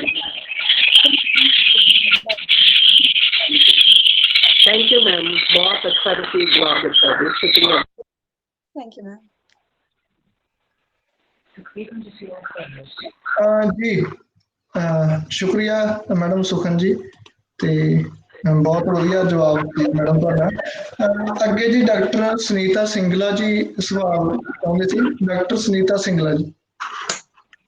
ਸਤਿ ਸ਼੍ਰੀ ਅਕਾਲ ਦੀਪਤੀ ਮੈਮ। ਸਤਿ ਸ਼੍ਰੀ ਅਕਾਲ ਜੀ ਮੈਮ। ਹਾਂਜੀ ਮੈਮ, ਮੇਰਾ ਇੱਕ ਜਨਰਲ ਸਵਾਲ ਹੈ। ਮੈਂ ਤੁਹਾਡੀਆਂ ਕਹਾਣੀਆਂ ਪੜ੍ਹੀਆਂ ਤੇ ਕਹਾਣੀਆਂ ਤੋਂ ਲੱਗਦਾ ਕਿ ਬਹੁਤ ਤੁਸੀਂ ਗਹਿਰੀ ਸੋਚ ਦੇ ਮਾਲਕ, ਬਹੁਤ ਡੂੰਘਾ ਸੋਚਣ, ਪੜ੍ਹਨ ਤੇ ਲਿਖਣ ਵਾਲੇ ਹੋ। ਮੇਰਾ ਇੱਕ ਆਮ ਜਿਹਾ ਸਵਾਲ ਹੈ ਮੈਮ, ਜਿਵੇਂ ਸਾਡੇ ਸਾਹਿਤਕ ਹਲਕਿਆਂ ਦੇ ਵਿੱਚ ਮਾਨ ਸਨਮਾਨ ਨੂੰ ਲੈ ਕੇ ਬਹੁਤ ਵੱਡੀ ਸਿਆਸਤ ਚੱਲਦੀ ਆ, ਠੀਕ ਹੈ। ਮੇਰਾ ਸਵਾਲ ਇਹ ਹੈ ਕਿ ਉਹ ਇਨਾਮ ਜਿਹੜਾ ਸਾਹਿਤਕਾਰ ਆ, ਕਵੀ ਆ, ਲੇਖਕ ਆ, ਉਹਦੀ ਸਿਰਜਣਾ ਨੂੰ ਨਿਖਾਰਦੇ ਨੇ ਜਾਂ ਉਹਦੀ ਸਿਰਜਣਾ ਨੂੰ ਖਤਮ ਕਰਦੇ ਨੇ ਜਾਂ ਕਿਸ ਡਾਇਰੈਕਸ਼ਨ ਵੱਲ ਲੈ ਕੇ ਜਾਂਦੇ ਨੇ ਜਿਹੜੇ ਸਾਡੇ ਸਾਹਿਤਕ ਹਲਕਿਆਂ ਦੇ ਵਿੱਚ ਸਾਡੇ ਸਾਹਿਤਕਾਰਾਂ ਨੂੰ ਇਨਾਮ ਦਿੱਤੇ ਜਾਂਦੇ ਨੇ। ਮੇਰਾ ਸਵਾਲ ਇਹ ਹੈ ਮੈਮ, ਤੁਸੀਂ ਇਸ ਬਾਰੇ ਕੀ ਸੋਚਦੇ ਹੋ? ਦੇਖੋ, ਇਹ ਨਾ ਅਕਸਰ ਹੀ ਗੱਲਾਂ ਹੁੰਦੀਆਂ ਨੇ ਇਨਾਮਾਂ ਦੀਆਂ, ਸਨਮਾਨਾਂ ਦੀਆਂ। ਪਹਿਲੀ ਤਾਂ ਗੱਲ ਹੈ, ਜਦੋਂ ਮੈਂ ਲਿਖਣਾ ਸ਼ੁਰੂ ਕੀਤਾ ਸੀ ਕਸਮ ਦੇ ਨਾਲ ਮੈਨੂੰ ਕੁਝ ਵੀ ਨਹੀਂ ਇਹੋ ਜਿਹਾ ਪਤਾ ਸੀ, ਹੈ ਨਾ, ਵੀ ਕੋਈ ਇਨਾਮ ਸਨਮਾਨ ਵੀ ਹੁੰਦੇ ਹੈ। ਕਿਉਂਕਿ ਮੈਂ ਕਦੀ ਵੀ, ਈਵਨ ਅੱਜ ਵੀ, ਮੈਂ ਕਦੀ ਇਨਾਮ ਸਨਮਾਨ ਲਈ ਨਹੀਂ ਲਿਖਿਆ, ਨਾ ਹੀ ਮੈਂ ਲਿਖਣਾ ਚਾਹੁੰਦੀ ਹਾਂ, ਨਾ ਹੀ ਮੈਨੂੰ ਕਿਸੇ ਇਨਾਮ ਸਨਮਾਨ ਦੀ ਭੁੱਖ ਹੈ ਕਿਸੇ ਵੀ ਤਰ੍ਹਾਂ ਦੀ। ਜਦੋਂ ਇਨਾਮ ਸਨਮਾਨ ਲਈ ਲਿਖਾਂਗੀ ਤਾਂ ਫਿਰ ਮੈਂ ਖਤਮ ਹੋ ਜਾਵਾਂਗੀ, ਹੈ ਨਾ। ਮੈਨੂੰ ਕਿਸੇ ਵੀ ਤਰ੍ਹਾਂ ਦੀ ਕੋਈ ਇੱਛਾ ਹੀ ਨਹੀਂ ਹੈ। ਈਵਨ ਪਿੱਛੇ ਜੀ ਹੁਣ ਥੋੜੇ ਜਿਹੇ ਵੱਡੇ ਜਦੋਂ ਇਨਾਮ ਸਨਮਾਨ ਮਿਲੇ ਤਾਂ ਉਹ ਹਮੇਸ਼ਾ ਹੀ ਰਾਜਨੀਤੀ ਗਰਮ ਹੁੰਦੀ ਹੈ। ਇਹ ਇੱਕ ਤਰ੍ਹਾਂ ਦੀ ਰਾਜਨੀਤੀ ਹੈ, ਮੈਨੂੰ ਇਹ ਵੀ ਨਹੀਂ ਪਤਾ ਸੀ, ਠੀਕ ਹੈ। ਅਸੀਂ ਹਰ ਕਦਮ ਤੇ ਸਿੱਖਦੇ ਚਲੇ ਜਾਂਦੇ ਹਾਂ। ਤਾਂ ਮੈਨੂੰ ਲੱਗਦਾ ਹੈ ਕਿ ਜਿਹੜਾ ਵੀ ਲੇਖਕ ਇਨਾਮ ਸਨਮਾਨ ਦੀ ਬੰਦਿਸ਼ਾਂ ਵਿੱਚ ਪੈ ਕੇ ਜਾਂ ਫੋਕਸ ਹੋ ਕੇ ਲਿਖਦਾ ਹੈ ਉਹ ਕਦੀ ਵੀ ਹੈਲਦੀ ਰਚਨਾ ਨਹੀਂ ਕਰ ਸਕਦਾ। ਤੇ ਜਿਨ੍ਹਾਂ ਨੂੰ ਮਿਲਦੀ ਹੈ, ਇਹ ਵੀ ਨਹੀਂ ਹੈ ਕਿ ਜੇ ਮੈਨੂੰ ਕੱਲ ਨੂੰ ਕੋਈ ਇਨਾਮ ਸਨਮਾਨ ਮਿਲਦਾ, ਮੈਨੂੰ ਨਾ ਮਿਲੇ, ਮੇਰੀ ਰਚਨਾ ਨੂੰ ਮਿਲੇ, ਇੰਪਾਰਸ਼ਲ ਹੋਏ, ਤਾਂ ਮੈਨੂੰ ਲੱਗਦਾ ਕਿ ਉਹ ਵੱਡੀ ਝੋਲੀ ਕਰਕੇ ਅਸੀਂ ਲਵਾਂਗੇ। ਤੇ ਜੇਕਰ ਅਸੀਂ ਰਸਤਿਆਂ ਤੇ ਚੱਲ ਕੇ ਤੇ ਝੋਲੀਆਂ ਅੱਡ ਕੇ ਕਿਸੇ ਕੋਲ ਕੁਝ ਲੈਣਾ ਹੈ ਤਾਂ ਮੇਰੇ ਕੋਲ ਝੋਲੀ ਇਹੋ ਜਿਹੀ ਹੈ ਹੀ ਨਹੀਂ, ਨਾ ਮੈਨੂੰ ਕੋਈ ਜ਼ਰੂਰਤ ਹੈ। ਔਰ ਪਲੀਜ਼ ਤੁਸੀਂ ਬੋਲੋ। ਹਾਂਜੀ, ਤੁਹਾਨੂੰ ਲੱਗਦਾ ਕਿ ਜਿਹੜਾ ਇਨਾਮ ਦੀ ਵੰਡ ਆ ਉਹ ਸਾਹਿਤਕਾਰ ਨਾ ਹੋ ਕੇ ਉਹਦੀ ਰਚਨਾ ਨੂੰ ਹੋਣਾ ਚਾਹੀਦਾ, ਰਚਨਾ ਉਹਦੀ ਆਧਾਰ ਹੋਣਾ ਚਾਹੀਦਾ, ਨਾ ਕਿ ਵਿਅਕਤੀ? ਹਾਂ ਮੈਂ ਤਾਂ ਸਗੋਂ ਜੇ ਵਿਅਕਤੀ ਨੂੰ ਦੇਣਾ ਹੈ, ਫਿਰ ਜਿਹੜੇ ਇਹਨਾਂ ਨੇ ਮਾਪਦੰਡ ਬਣਾਉਂਦੇ ਨਾ, ਮੈਂ ਗੱਲ ਇੱਕ ਬਹਿਸ ਚੱਲੀ ਸੀ ਪਿੱਛੇ ਫੇਸਬੁੱਕ ਤੇ ਹਨਾ, ਮੈਂ ਉੱਤੇ ਵੀ ਚਲੋ ਗੱਲ ਕਰਦੇ ਕਰਦੇ ਆਪਣੇ ਕੋਲ ਤਾਂ ਰਿਹਾ ਨਹੀਂ ਜਾਂਦਾ, ਆਮ ਤੌਰ ਤੇ ਲੋਕ ਮੂਕ ਦਰਸ਼ਕ ਬਣੇ ਹੋਏ ਦੇਖੀ ਬੜਾ ਕੁਝ ਜਾਂਦੇ ਹੈ, ਪਰ ਉਹ ਬੋਲਣ ਲੱਗੇ ਉਹਨਾਂ ਨੂੰ ਲੱਗਦਾ ਕਿ ਕੁਝ ਕਹਿਣਾ ਨਹੀਂ ਹੈ, ਕਿਉਂਕਿ ਆਉਣ ਵਾਲੇ ਟਾਈਮ 'ਚ ਉਹਨਾਂ ਨੇ ਇਨਾਮ ਸਨਮਾਨ ਲੈਣੇ ਵੀ ਹੁੰਦੇ ਆ। ਤਾਂ ਹਨਾ ਮੈਨੂੰ ਇਹ ਲੱਗਿਆ ਕਿ ਜਦੋਂ ਤੁਸੀਂ ਕਿਸੇ ਵਿਅਕਤੀ ਵਿਸ਼ੇਸ਼ ਨੂੰ ਦੇਣਾ ਹੈ ਨਾ, ਫਿਰ ਪੈਨਲ ਨਹੀਂ ਬਣਾਉਣੇ ਚਾਹੀਦੇ, ਫਿਰ ਪੈਨਲ ਨਾ ਬਣਾਓ ਹਨਾ। ਫਿਰ ਤੁਸੀਂ ਠੀਕ ਹੈ, ਤੁਸੀਂ ਟਰਮ ਬਾਈ ਟਰਮ ਤੁਸੀਂ ਇੱਕ ਲਿਸਟ ਬਣਾ ਲਓ ਵੀ ਸਾਡੇ ਇਹ ਪ੍ਰਾਇੋਰਟੀ ਵਾਈਜ਼ ਇਹ ਸਾਡੇ ਲਈ ਇੰਨਾ ਵੱਡਾ ਹੈ, ਉਸ ਤੋਂ ਬਾਅਦ ਇਹਦਾ ਨੰਬਰ ਹੈ, ਉਸ ਤੋਂ ਬਾਅਦ ਇਹਦਾ ਨੰਬਰ ਹੈ, ਕਿਉਂਕਿ ਤੁਸੀਂ ਸਾਲ ਬਾਅਦ ਦੇਣੇ ਹੀ ਨਹੀਂ ਇਨਾਮ ਸਨਮਾਨ। ਫਿਰ ਤੁਸੀਂ ਪੈਨਲ ਵਾਲਾ ਕੰਮ ਕਰੋ, ਫਿਰ ਟਰਨ ਬਾਈ ਟਰਨ ਤੁਸੀਂ ਉਹਨਾਂ ਨੂੰ ਦਿੰਦੇ ਚਲੇ ਜਾਓ, ਫਿਰ ਵਾਰੀ ਸਿਰ ਕਦੀ ਤਾਂ ਵਾਰੀ ਆਊਗੀ ਨਾ। ਤੇ ਜੇ ਤੁਸੀਂ ਇਹ ਨਹੀਂ ਕਰਨਾ ਚਾਹੁੰਦੇ, ਫਿਰ ਪ੍ਰੋਪਰ ਰਚਨਾ ਨੂੰ ਹੀ ਮਿਲਣਾ ਚਾਹੀਦਾ ਹੈ।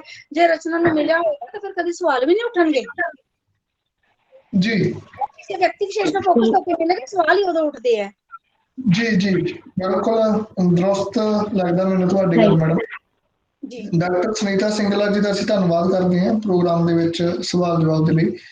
ਮੈਡਮ ਗੁਰਮੀਤ ਪਨਾਗ ਜੀ ਸਾਡੇ ਨਾਲ ਜੁੜੇ ਹੋਏ ਆ, ਜੇ ਤੁਸੀਂ ਕੋਈ ਗੱਲ ਰੱਖਣਾ ਚਾਹੁੰਦੇ ਹੋ ਮੈਡਮ, ਕਿਉਂਕਿ ਜਿਹੜਾ ਸਾਡਾ ਪ੍ਰੋਗਰਾਮ ਆ ਲਗਭਗ ਸਿਖਰ ਤੇ ਆ। ਮੈਡਮ ਗੁਰਮੀਤ ਪਨਾਗ ਜੀ, ਜੇ ਤੁਸੀਂ ਕੋਈ ਗੱਲਬਾਤ ਆਪਣੀ ਰੱਖਣਾ ਚਾਹੁੰਦੇ ਆ ਤਾਂ।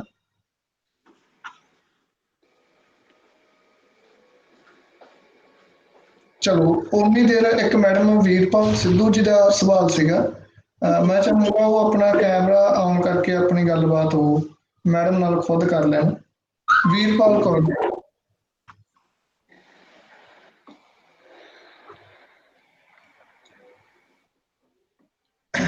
ਵੀਰਪਾਲ ਜੀ ਹੈ ਕਿ ਲੈਫਟ ਕਰ ਗਈ? ਹਾਂਜੀ ਆਈ ਥਿੰਕ ਉਹ ਲੈਫਟ ਹੋ ਗਈ। ਉਹ ਸ਼ਾਇਦ ਨਾ ਪ੍ਰਗਟ ਮੇਰੇ ਖਿਆਲ ਚ ਆਨ ਕਰਦੇ ਹੋਣਗੇ, ਉਹਨਾਂ ਤੋਂ ਭੁਲੇਖੇ ਨਾ ਹੋ ਗਿਆ, ਜੇ ਦੁਬਾਰਾ ਐਡ ਹੋ ਗਏ ਤਾਂ ਕੱਲ ਆ ਗਏ ਮੇਰੇ ਖਿਆਲ ਚ। ਹੋ ਗਈ। ਮੈਡਮ ਵੀਰਪਾਲ ਜੀ ਆਪਣਾ ਪਲੀਜ਼ ਕੈਮਰਾ ਜ਼ਰੂਰ ਆਨ ਕਰ ਲੈਣਾ ਤੇ ਤੁਸੀਂ ਖੁਦ ਹੀ ਸਵਾਲ ਕਰ ਲਓ ਮੈਡਮ। ਹਾਂਜੀ ਮੈਮ ਨਮਸਕਾਰ ਜੀ, ਸੌਰੀ ਨਮਸਕਾਰ, ਆਵਾਜ਼ ਨਹੀਂ ਆ ਰਹੀ। ਹੈਲੋ ਹਾਂਜੀ ਸੌਰੀ ਮੈਮ, ਕੈਮਰਾ ਆਨ ਨਹੀਂ ਕਰ ਸਕਦੀ ਮੈਂ, ਮੇਰੀ ਕੋਈ ਤਬੀਅਤ ਗੱਲ ਨਹੀਂ ਪਲੀਜ਼ ਆਪਾਂ ਗੱਲਾਂ ਕਰਾਂਗੇ ਜੀ। ਚ ਬੈਠੀ ਹਾਂ ਮੈਂ, ਇਸ ਲਈ। ਕੋਈ ਗੱਲ ਨਹੀਂ, ਠੰਡ ਬਹੁਤ ਹੈ, ਕੰਬਲ 'ਚ ਬੈਠੇ ਰਹੋ ਜੀ ਪਲੀਜ਼। ਹੈਲੋ ਵੀਰਪਾਲ ਜੀ ਤੁਹਾਡੀ ਆਵਾਜ਼ ਆ ਰਹੀ ਹੈ, ਪਲੀਜ਼ ਆਪਣਾ ਸਵਾਲ ਰੱਖੋ ਤੁਸੀਂ। ਮੈਡਮ ਵੀਰਪਾਲ ਜੀ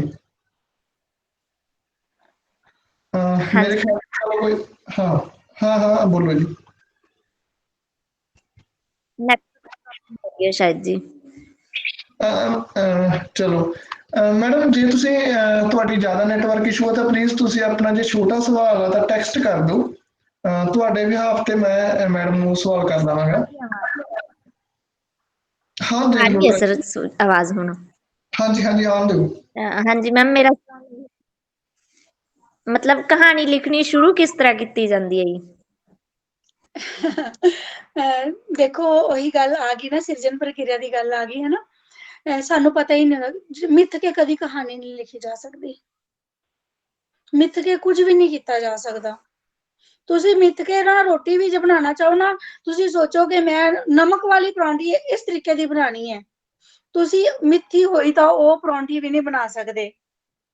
ਉਹਨੇ ਵੀ ਜੋ ਤੁਸੀਂ ਸੋਚਿਆ ਹੈਗਾ ਉਸ ਤੋਂ ਵੱਖਰਾ ਰੂਪ ਰੰਗ ਲੈ ਕੇ ਪਰੌਂਠੀ, ਹੋ ਸਕਦਾ ਜੋ ਤੁਸੀਂ ਸੋਚੀ ਸੀ ਉਸ ਤੋਂ ਜ਼ਿਆਦਾ ਸਵਾਦ ਬਣੇ, ਹੋ ਸਕਦਾ ਨਮਕ ਤੇਜ਼ ਪੈ ਜਾਏ, ਹੋ ਸਕਦਾ ਨਮਕ ਘੱਟ ਰਹਿ ਜਾਏ। ਤਾਂ ਮਿੱਥ ਕੇ ਕਦੀ ਵੀ ਕੁਝ ਵੀ ਨਹੀਂ ਕੀਤਾ ਜਾ ਸਕਦਾ, ਕਹਾਣੀ ਤਾਂ ਬਿਲਕੁਲ ਮਿੱਥ ਕੇ ਨਹੀਂ ਲਿਖੀ ਜਾ ਸਕਦੀ। ਚਲਦੇ ਵਿਸ਼ਾ ਤੁਹਾਡੇ ਕੋਲ ਆ ਜਾਂਦਾ ਹੈ, ਪਾਤਰ ਤੁਹਾਡੇ ਕੋਲ ਆ ਜਾਂਦਾ ਹੈ, ਕੋਈ ਘਟਨਾ ਹੀ ਵਾਪਰ ਜਾਂਦੀ ਹੈ, ਕੁਝ ਵੀ ਹੋ ਜਾਂਦਾ ਹੈ, ਉਸ ਤੋਂ ਬਾਅਦ ਉਹ ਤੁਹਾਡੇ ਨਾਲ ਉਹ ਗੱਲ ਚੱਲਣੀ ਸ਼ੁਰੂ ਹੋ ਜਾਂਦੀ ਹੈ। ਠੀਕ ਹੈ ਨਾ, ਜੇ ਤੁਹਾਡੇ ਅੰਦਰ ਉਹ ਸ਼ਬਦ ਪਏ ਨੇ ਉਸ ਚੀਜ਼ ਨੂੰ ਤਰਤੀਬ ਦੇਣ ਵਾਸਤੇ, ਉਹ ਕਿਸੇ ਨਾ ਕਿਸੇ ਰਚਨਾ ਦਾ ਰੂਪ ਲੈ ਲੈਣਗੇ, ਚਾਹੇ ਉਹ ਕਵਿਤਾ ਹੋਏ ਤੇ ਚਾਹੇ ਉਹ ਕਹਾਣੀ ਹੋਏ, ਕੋਈ ਵੀ ਰੂਪ ਉਹ ਲੈ ਲੈਣਗੇ। ਅਦਰਵਾਈਜ਼ ਤੁਸੀਂ ਮਿੱਥ ਕੇ ਕਹਾਣੀ ਨਹੀਂ ਲਿਖ ਸਕਦੇ, ਘੱਟ ਮੈਂ ਨਹੀਂ ਲਿਖ ਸਕਦੀ। ਮੇਰੇ ਕੋਲ ਮੈਂ ਹੁਣ ਵੀ ਇੱਕ ਕਹਾਣੀ ਲਿਖ ਰਹੀ ਹਾਂ, ਹਨਾ, ਕਿੰਨੀਆਂ ਕਹਾਣੀਆਂ ਚਲੋ ਲਿਖਦੇ ਹੀ ਰਹੀਦਾ, ਇੱਕ ਛੱਡ ਕੇ 4-5 ਕਹਾਣੀਆਂ ਸ਼ੁਰੂ ਹੋਈਆਂ ਕੰਪਲੀਟ ਕਰਕੇ, ਹੁਣੇ ਸਿਰਜਣਾ ਵਾਸਤੇ ਵੀ ਇੱਕ ਭੇਜੀ ਕਹਾਣੀ, ਹੋਰ ਵੀ ਚਲੋ ਲਿਖੀਆਂ। ਤੇ ਜੇ ਮੈਂ ਸੋਚਦੀ ਮਿੱਥ ਕੇ ਉਹਨਾਂ ਨੂੰ ਪੂਰਾ ਕਰਾਂਗੇ ਮੈਡਮ ਸੌਰੀ ਮੈਂ ਵਿੱਚ ਇੰਟਰਰਪਟ ਕਰ ਰਿਹਾ। ਸਾਡੇ ਨਾਲ ਡਾਕਟਰ ਸੁਖਪਾਲ ਥਿੰਦ ਜੀ ਵੀ ਜੁੜੇ ਆ, ਮੈਂ ਪਹਿਲਾਂ ਉਹਨਾਂ ਦਾ ਸਵਾਗਤ ਕਰਨਾ ਚਾਹੁੰਦਾ ਸੀਗਾ। ਡਾਕਟਰ ਸੁਖਪਾਲ ਥਿੰਦ ਜੀ ਦਾ ਬਹੁਤ ਬਹੁਤ ਸਵਾਗਤ ਕਰਦੇ ਹਾਂ ਅਸੀਂ ਨੌਜਵਾਨ ਸਾਹਿਤ ਸਭਾ ਤੇ ਕਾਫਲਾ ਟੀਮ ਵੱਲੋਂ। ਤੇ ਮੈਂ ਚਾਹੂੰਗਾ ਜੇ ਉਹ ਆਪਣਾ ਕੋਈ ਇੱਕ ਸਵਾਲ ਜਵਾਬ ਜ਼ਰੂਰ ਜੇ ਮੈਡਮ ਨਾਲ ਕਰਨਾ ਚਾਹਣ ਤਾਂ ਕਰ ਸਕਦੇ ਆ। ਮੈਡਮ ਪਲੀਜ਼ ਕੰਟੀਨਿਊ ਜੀ। ਸੁਖਪਾਲ ਥਿੰਦ ਸਰ ਨਹੀਂ ਆ ਰਹੇ? ਹੈਲੋ, ਹਾਂਜੀ, ਤਾਂ ਆਪਾਂ ਗੱਲ ਕਰ ਰਹੇ ਸੀ ਕਿ ਕਹਾਣੀ ਨੂੰ ਮਿੱਥ ਕੇ ਨਹੀਂ ਲਿਖਿਆ ਜਾ ਸਕਦਾ। ਸੁਖਪਾਲ ਥਿੰਦ ਸਰ ਸਾਡੇ ਸਮਰੱਥ ਕਹਾਣੀਕਾਰ ਨੇ, ਅਸੀਂ ਇਹਨਾਂ ਦਾ ਬੜਾ ਰਿਗਾਰਡ ਕਰਦੇ ਹਾਂ ਨਾ। ਤ੍ਰਿਪਤਾ ਕੇ ਸਿੰਘ ਮੇਰੇ ਅਜ਼ੀਜ਼ ਕਹਾਣੀਕਾਰਾਂ ਨੇ। ਉਹੀ ਮੈਂ ਕਹਾਂਗੀ ਨਾ, ਜੇ ਅਸੀਂ ਨਾਮ ਲੈਣਾ ਸ਼ੁਰੂ ਕਰਾਂਗੇ ਫਿਰ ਅਸੀਂ ਨਾਮਾਂ ਦੀ ਰਾਜਨੀਤੀ ਵਿੱਚ ਪੈ ਜਾਵਾਂਗੇ। ਸੋ ਮੇਰੇ ਸਾਰੇ ਸਮਕਾਲੀ ਜਿਹੜੇ ਨੇ ਨਾ, ਉਹ ਮੇਰੇ ਵਾਸਤੇ ਬਹੁਤ ਸਤਿਕਾਰਯੋਗ ਨੇ। ਮੈਂ ਸਾਰਿਆਂ ਨੂੰ ਪੜ੍ਹਦੀ ਹਾਂ, ਹੈ ਨਾ। ਤੇ ਉਸ ਤੋਂ ਬਾਅਦ ਮੈਂ ਵੇਖਦੀ ਹਾਂ ਕਿ ਮੈਂ ਕਿੱਥੇ ਹਾਂ। ਮੈਂ ਆਪਣੇ ਆਪ ਨੂੰ ਵੀ ਦੇਖਦੀ ਹਾਂ। ਮੈਂ ਚਾਹੇ ਨੰਬਰ ਦੀ ਦੌੜ ਵਿੱਚ ਨਹੀਂ ਆ, ਪਰ ਮੇਰੇ ਮਨ 'ਚ ਹਮੇਸ਼ਾ ਇਹ ਜ਼ਰੂਰ ਰਹਿੰਦਾ ਹੈ ਕਿ ਜੇ ਮੈਂ ਕਿਸੇ ਤੋਂ 21 ਨਹੀਂ ਤਾਂ ਮੈਂ 19 ਵੀ ਨਹੀਂ ਰਹਿਣਾ। ਜਦੋਂ ਅਸੀਂ ਇਹ ਧਾਰਨਾ ਲੈ ਕੇ ਚੱਲਾਂਗੇ ਨਾ, ਤੇ ਫਿਰ ਅਸੀਂ ਇੱਕ ਹੈਲਦੀ ਰਚਨਾ ਕਰਾਂਗੇ। ਨਹੀਂ ਤਾਂ ਫਿਰ ਠੀਕ ਹੈ, ਉਹੀ ਪਕੌੜੇ ਤਲੀ ਚੱਲਾਂਗੇ ਬੜੇ ਜਿੰਨੇ ਮਰਜ਼ੀ ਤਲ ਲਓ। ਜੀ ਜੀ। ਮੈਡਮ ਇੱਕ ਸਵਾਲ ਮੇਰੇ ਵੱਲੋਂ ਵੀ ਸੀਗਾ। ਮੈਂ ਚਾਹੂੰਗਾ ਜੇ ਡਾਕਟਰ ਸੁਖਪਾਲ ਥਿੰਦ ਜੀ ਆਪਣੀ ਗੱਲਬਾਤ ਰੱਖਣਾ ਚਾਹੁੰਦੇ ਤਾਂ ਉਹ ਰੱਖ ਸਕਦੇ ਆ, ਆਪਣਾ ਅਨਮਿਊਟ ਕਰਕੇ, ਕੈਮਰਾ ਔਨ ਕਰਕੇ। ਜਾਂ ਗੁਰਮੀਤ ਪਨਾਗ ਜੀ ਵੀ ਸਾਡੇ ਨਾਲ ਜੁੜੇ ਹੋਏ ਆ, ਜੇ ਉਹ ਵੀ ਚਾਹਣ ਤਾਂ, ਕਿਉਂਕਿ ਸਾਡਾ ਪ੍ਰੋਗਰਾਮ ਬਿਲਕੁਲ ਸਿਖਰ ਤੇ ਆ।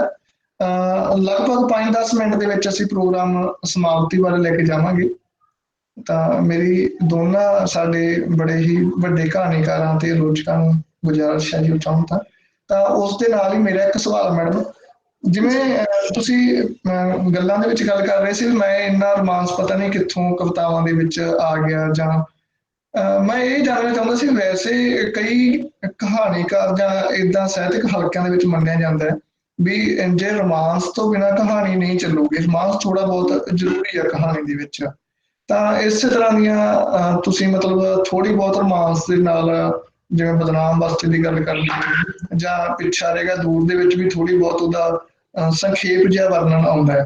ਤੁਸੀਂ ਇਸ ਗੱਲ ਨੂੰ ਕਿਵੇਂ ਮੰਨਦੇ ਹੋ? ਤੇ ਦੂਜੀ ਗੱਲ, ਅਜਿਹਾ ਲਿਖਣ ਤੇ ਤੁਹਾਨੂੰ ਘਰ ਦੇ ਵਿੱਚ ਕੋਈ ਦਿੱਕਤ ਜਾਂ ਕਿਸੇ ਤਰ੍ਹਾਂ ਦੀ ਪਰੇਸ਼ਾਨੀ ਦਾ ਸਾਹਮਣਾ ਕਰਨਾ ਪੈਂਦਾ ਜਾਂ ਨਹੀਂ ਕੋਈ ਏਦਾਂ ਦਾ ਇਸ਼ੂ?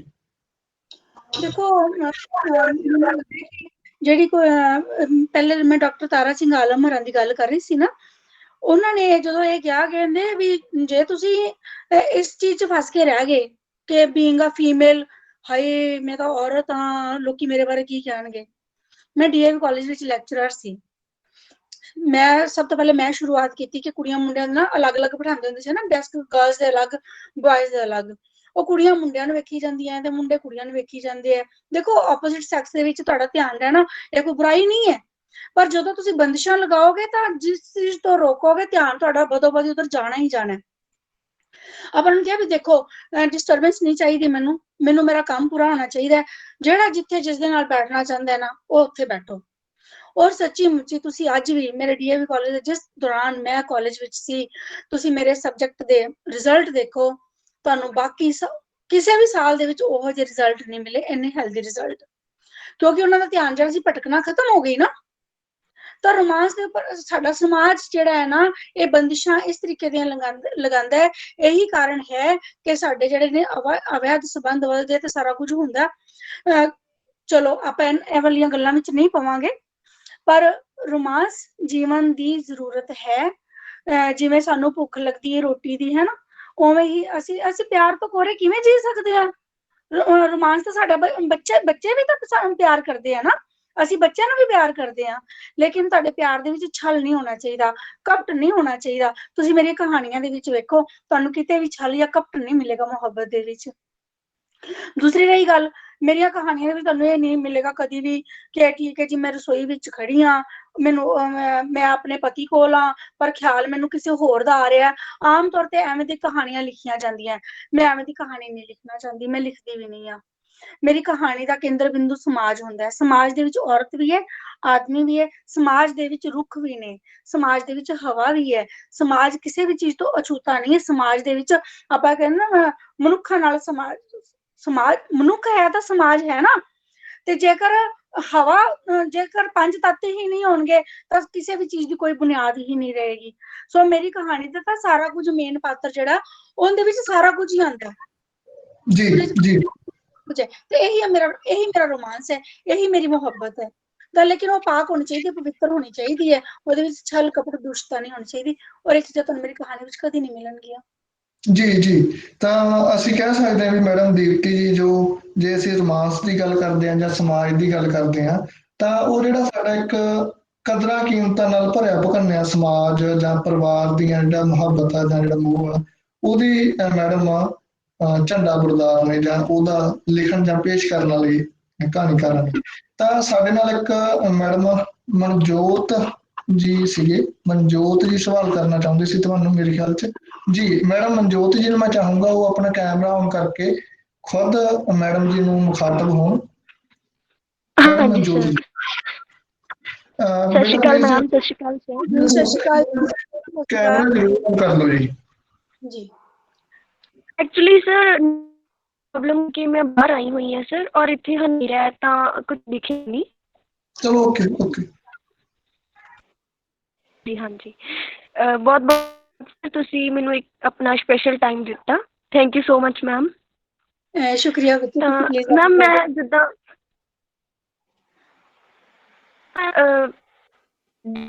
ਦੇਵ ਸਮਾਜ ਕਾਲਜ ਦੀ ਸਟੂਡੈਂਟ ਆ ਮੈਮ। ਐਕਚੁਅਲੀ ਮੈਂ ਜਦੋਂ ਹਾਂਜੀ ਮੈਮ ਆਈ ਐਮ ਆਡੀਬਲ? ਹਾਂ ਸ਼ੋਰ ਬਿਲਕੁਲ ਆਡੀਬਲ ਯੂ ਆਰ।